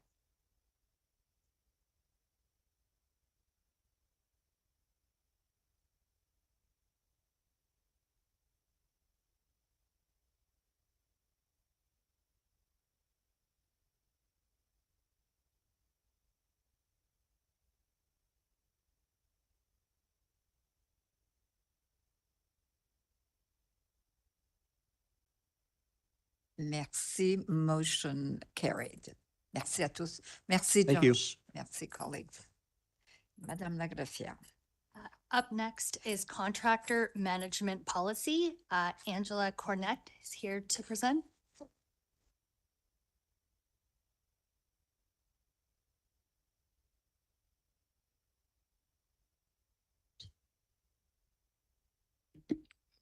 Thank you. Bonjour. Good afternoon, Deputy Mayor and members of council. We're here to present on a contractor management policy for your consideration and approval. This policy will ensure that all contractors working with the city, regardless of the department or type of work, will be held to consistent safety and performance standards. This is swipe, sorry. New, just tap. Hit down. I'm sorry. It's a PDF. Oh. Sorry, that was my fault. All right, sorry. As part of our recent review of our health and safety directive, a gap analysis identified the need for a coordinated citywide contractor management approach. Currently, departments operate independently with inconsistent processes and expectations. Research into best practices and review of recent legal rulings helped guide this policy into its creation. As a municipality, we engage with many different contractors on a daily basis. They complete work with various levels of risk, from IS support to snow clearing and road reconstructions. Our health and safety specialist has witnessed unsafe work and in some cases has had to stop work to address safety concerns. In response, we formed a cross-departmental working group to work on this policy with representatives from purchasing, legal, human resources, strategic initiatives, engineering, and operations. This collaborative approach ensured the policy reflects both operational realities and legislative requirements while also in supporting citywide alignment. The policy highlights the expectations for contractors within 4 main key phases: prior to contract award, prior to commencement of work, performance monitoring and quality control, and post-contract performance evaluation. Requirements may include safety orientations, the request of documentation proving WorkSafe New Brunswick clearance, increased insurance minimums, or certification and licensing requirements. The policy also gives the city the ability to ask for additional information or documentation prior to the commencement of work, such as criminal record checks or driver's abstract, depending on the type of work or the location or environment that the work is being completed. The policy covers the city's minimum worksite compliance and performance for work completed without a formal agreement and for work completed under the terms of an agreement where language around health and safety measures, corrective discipline, and worksite responsibilities might not be addressed. The policy will be included in tender packages going forward. The contractor management policy was modeled after the existing contractor management safety program used by our engineering department. It highlights the requirements necessary for high-risk work completed by contractors, but the language used allows for the policy to be applied to all contractors where applicable. The city's liability and risk exposure. It will also ensure we can demonstrate sufficient due diligence when managing contractors. Another goal of the policy is to help create consistency within the organization. As mentioned, each department currently manages their contracts in silos, which means contractors' interactions can be different with the city depending on which department they're working for. With this policy, we want to ensure that our standards and expectations are clear in all capacities. Lastly, with the implementation of this policy, we're hoping to continue to enhance our safety culture within the work environments for everyone. The draft policy was sent to all directors for review in early 2025. Comments were incorporated into the policy where applicable. The policy was also reviewed by members of the Diversity, Equity, and Inclusion Committee to ensure language is used that's not outdated and that it's inclusive. The policy was then presented and approved by the Leadership Management Committee, or team, in early May. Of the policy. We will also be working with internal stakeholders to create directives and work instructions to ensure that that employees administer them enforce the policy. And there is also a potential need for funding or internal resources to acquire technology that can help city staff manage contractors, which will align with our movement away from paper-based practices. There are several contractor management systems out in the market. However, for the time being, we hope to use city applications or internal forms to get us started in the meantime. Overall, this policy will help fill gaps identified in our contractor management practices and to continue to improve our safety. Nous avons une motion, donc est-ce que je peux avoir... Thank you very much. We have a motion. Could I have somebody to move the motion and somebody to second it, please? Councillor Legere and Councillor Bourgeois.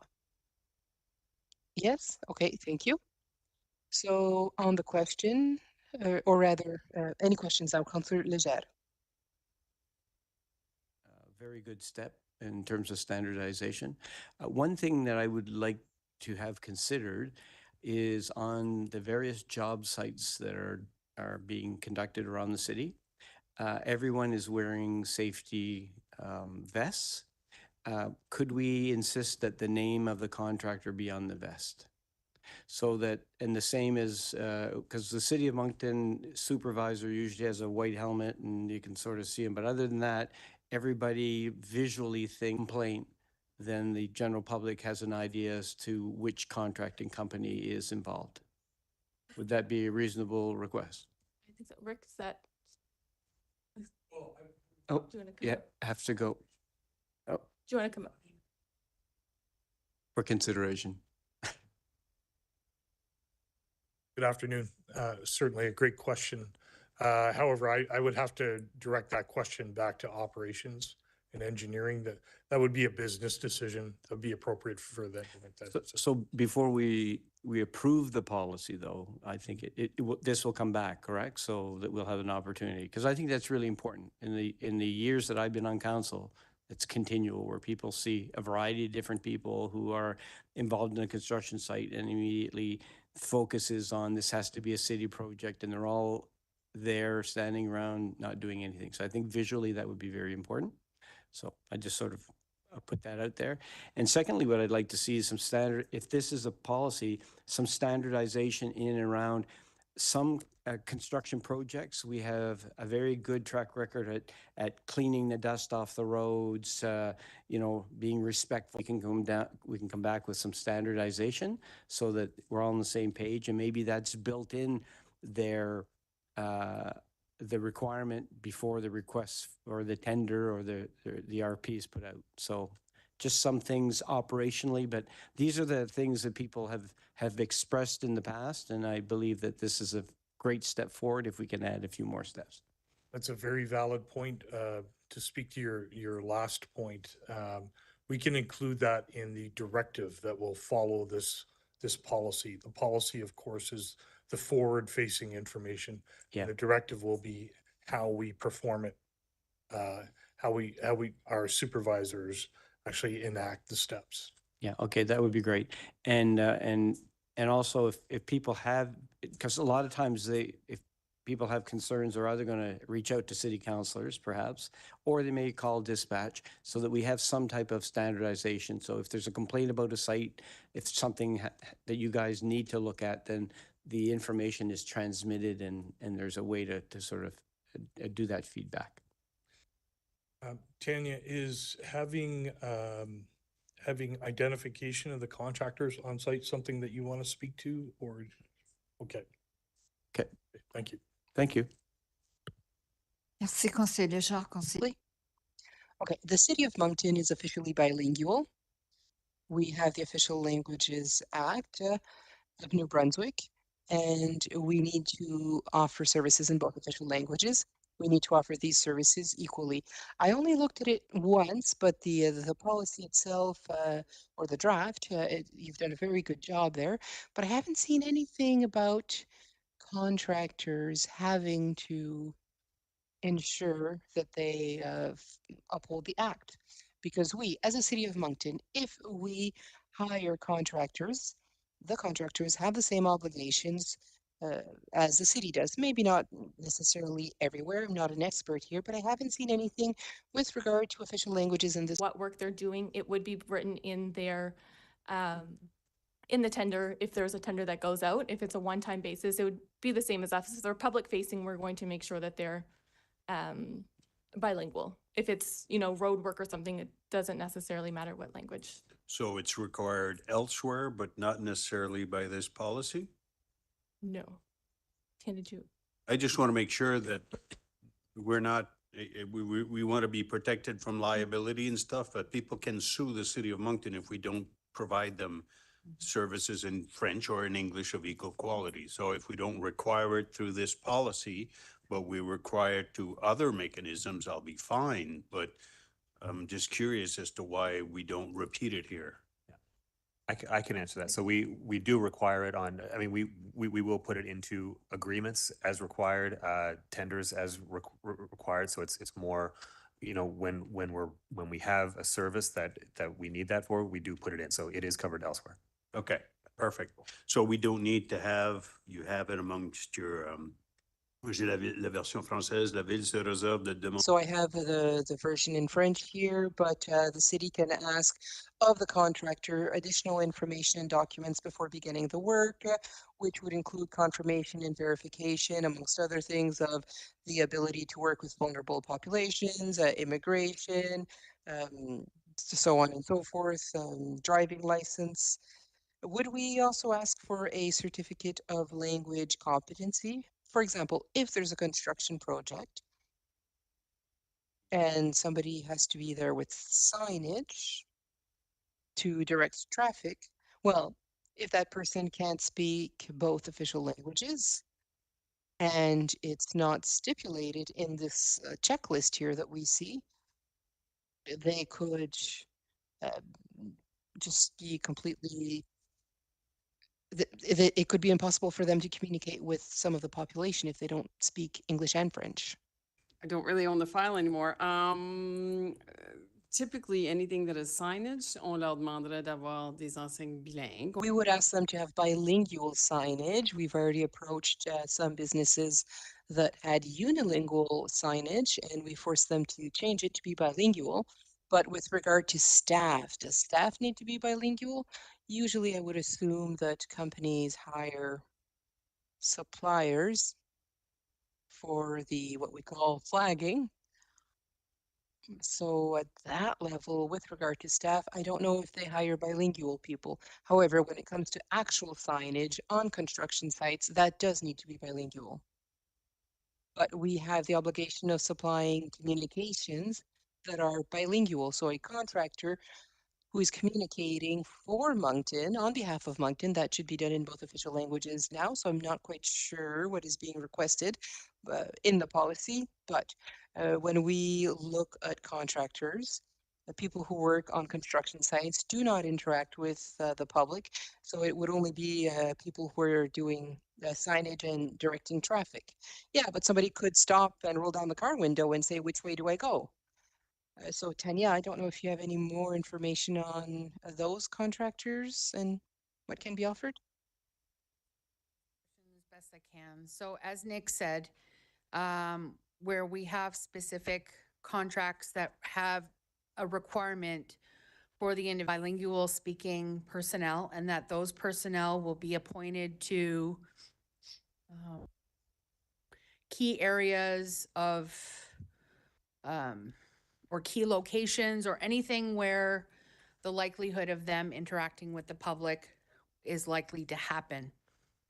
Isabel is correct as well that any signage or any public-facing communication, documents, signage, anything in writing has to be provided by the contractor in both official languages as well. So any written media, whatever you want to call it.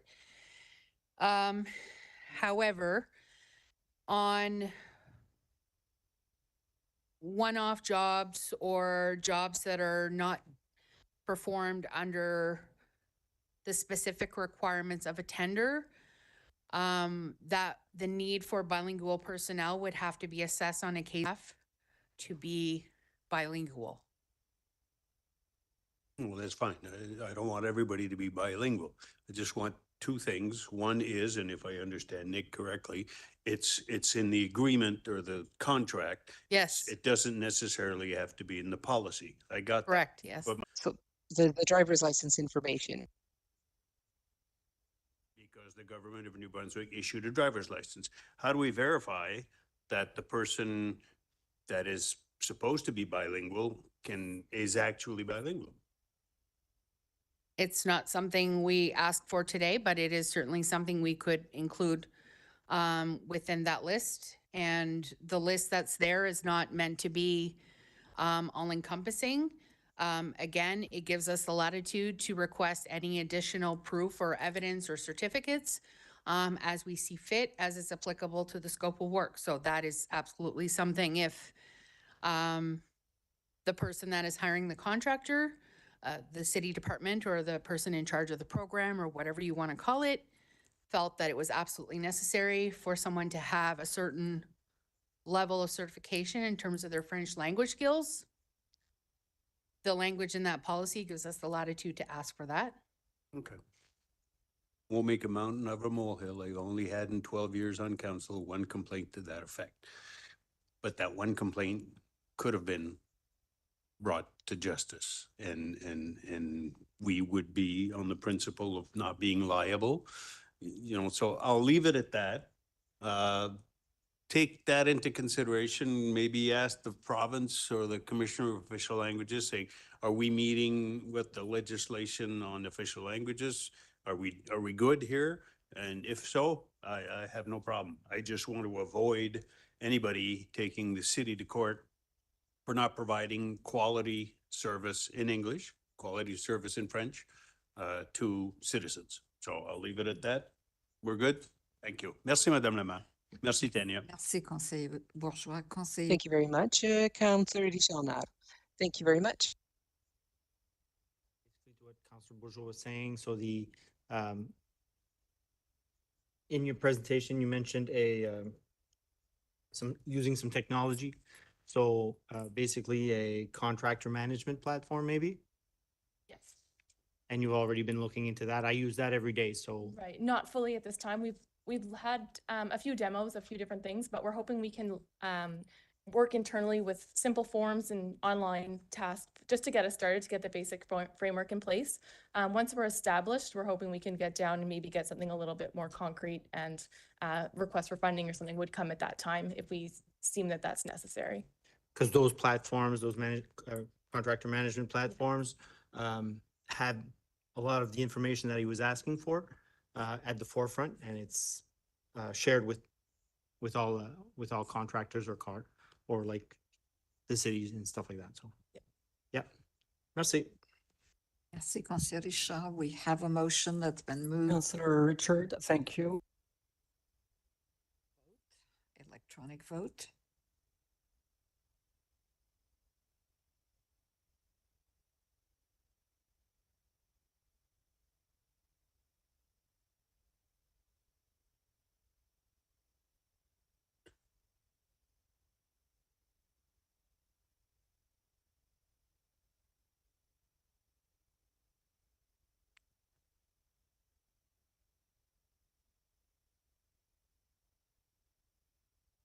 Merci, a motion carried. Donc, merci. Thank you. Up next, Thank you, everyone. Madam City Clerk. 2025 season celebration for June 2nd, 2025. And Shane Porter's here. Good afternoon, Deputy Mayor, members of council.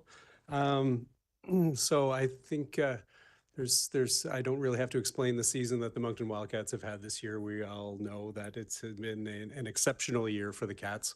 And it's very customary for cities to do some kind of public event or acknowledgement at the end of season. So our events crew, our events team have been working on just that, a celebration for the Moncton Wildcats when appropriate. We've been working with the Wildcats head office to try and figure out the best timing for this. That being a week from today, next Monday, where we would be able to capture the entire team and coaching staff before they head off to other duties or to go home. So Monday was the preferred by the Wildcats for all of those good reasons. And what we're asking today, on top of the celebration planned for the plaza at the Avenir Center, is to do a parade, a public march, if you will, with the trophy that they do have now as the champs for the Quebec Major Junior League. If everything goes according to plan, then maybe they'll be celebrating and walking with 2 trophies that night, we hope. So I guess the ask today is very simply on the subject of street closure. In order to do this properly, we need a couple of hours to get the street closed properly, make it safe for that parade to occur. The parade is set to go from City Hall here in the plaza, where they would meet and muster, and then march up to the Avenir Center Plaza. And where we'd have some festivities and activities for children, food trucks, we'd get a player autograph session and a real chance for the public and the fans to, congratulate the team. So with that, I'm happy to take any questions and go from there. Thank you. Merci, Shane. Conseiller Bourgeois, do you wish to move the motion?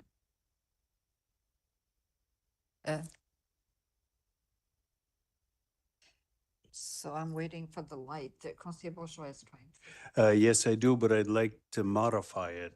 Okay. C'est beau. So I will probably read the modification. Oui, s'il vous plaît. Okay, as is there, and that city council's regularly scheduled public meeting be postponed until the Tuesday, June 3rd.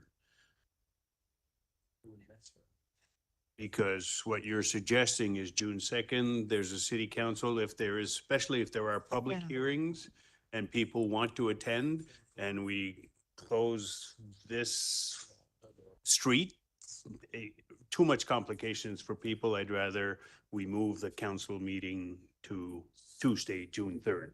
So so how do we do this? We modify the motion? I can move whatever I want, Please. and I just did. Okay. So if nobody seconds it, that's fine. Conseiller Butler, do you wish to second? Okay. As of now, we have no public hearings scheduled for that evening. There are some public presentations. We have our agenda review meeting tomorrow morning. We will finalize the agenda. It's a light agenda so far. But if council wishes to change the date to the Tuesday, that's you can do that also. It's up to you, but there are no public hearings that would be affected if we were to proceed Monday. But for the sake of democracy, people wanting to attend city council, that would be a complication. But if council wants to remain meeting on the 2nd, that's fine if you want, but. So Conseiller Bourgeois, would you read your motion again, please? Yeah, okay, that Moncton City Council approve the temporary event street closure as outlined in the background section of the council report form to allow the event to proceed as planned, and that council displace its June 2nd meeting to June 3rd. C'est beau. Conseiller Butler, you wish to second that? C'est beau. Donc, it's been moved and seconded. Do we go to the?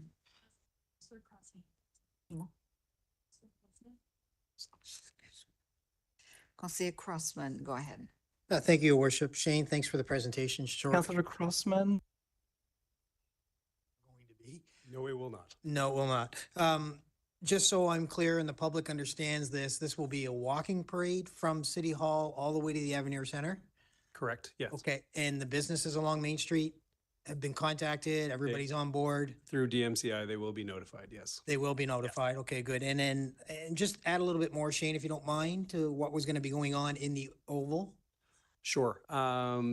You know, I guess if you think back to what we were hosting during World Juniors, for example, so I don't want to promise that exactly, but that concept. So we will have, you know, food options, drink options for people there. We'll have bouncy castles and activities for children.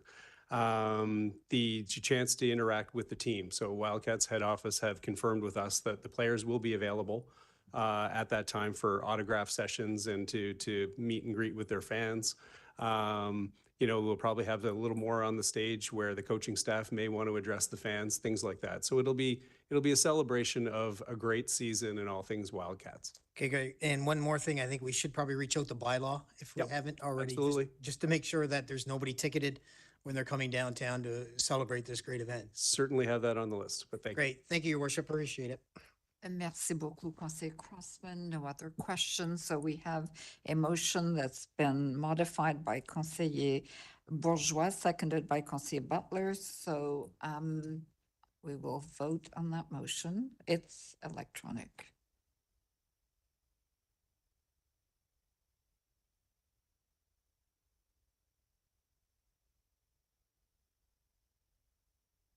Merci beaucoup. The motion is motion carried. Thank you so very much.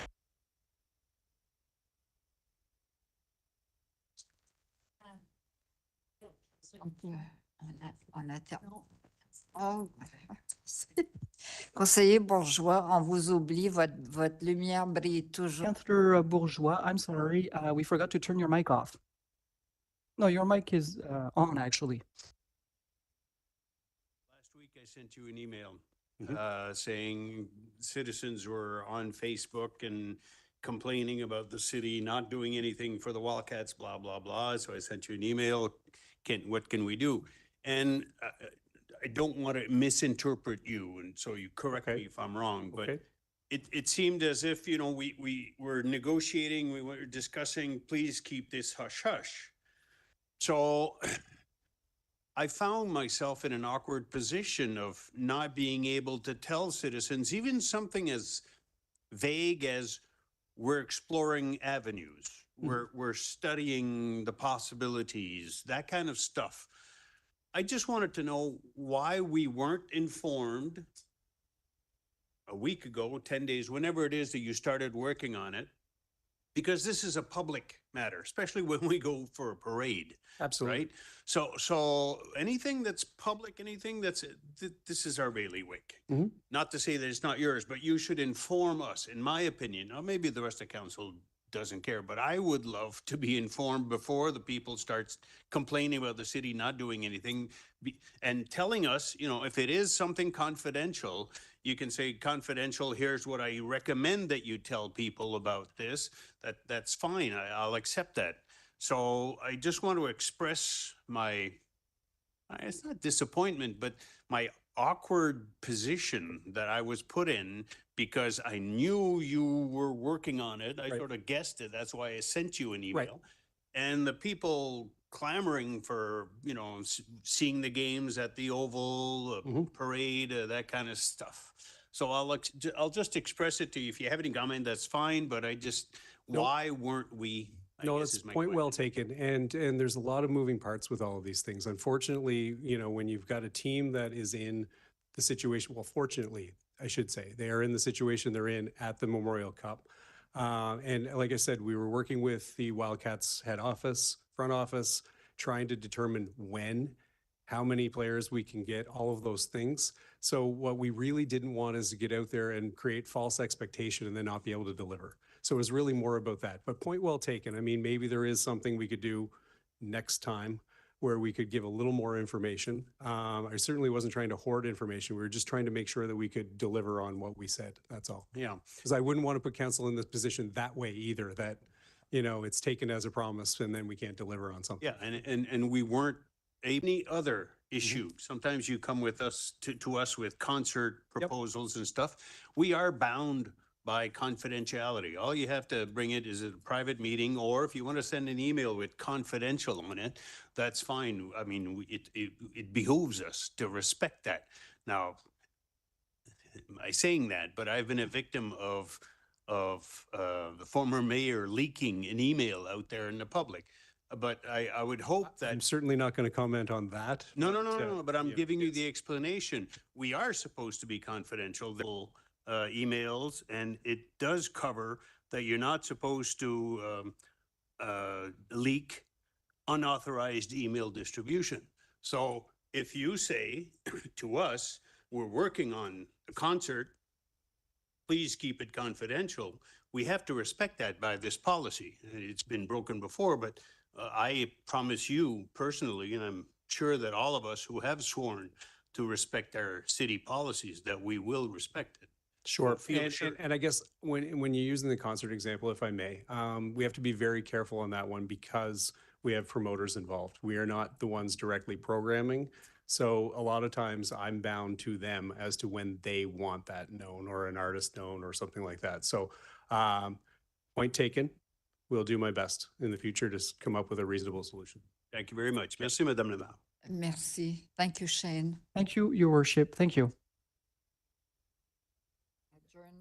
Councillor Richard. C'est quoi? Oh, t'avais un item. Excusez-moi, en fait. Sorry, there's a remaining item, I believe. Merci. Thank you. I looked at the minutes, the 28th of October, 27th, 24th of February, 24th of June. There's a whole bunch, there's probably half a dozen at least, directives to staff. There's also motions every once in a while. We don't know what the follow-up is.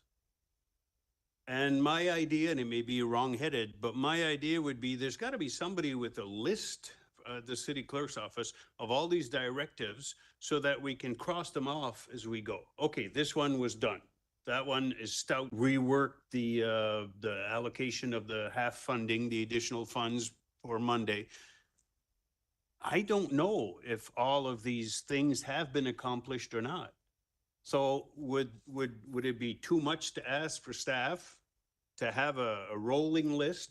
As we execute them, just inform us that this has been done and then take it off the list and add the ones that come up as we go along. So we have sort of a rolling list of things that we asked our city manager to do. just so we are informed of where the progress is on these things. I don't know what the rest of council thinks about it, but I would like to be informed because I don't have a secretary. I don't have any administrative assistant like the mayor has.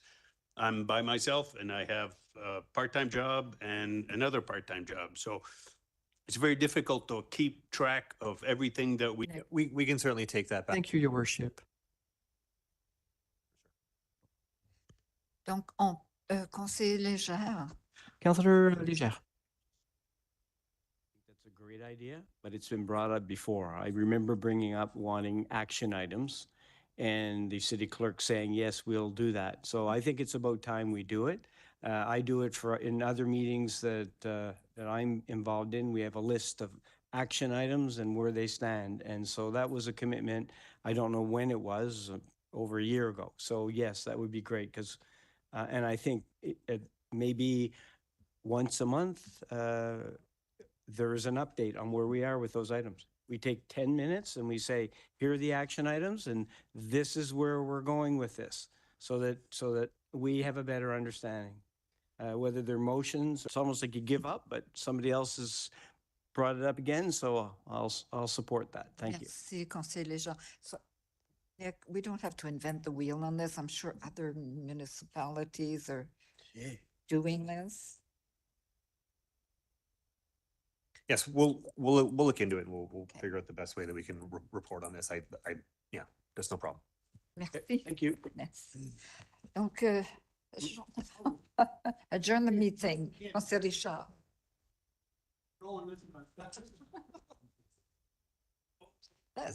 That wasn't too bad.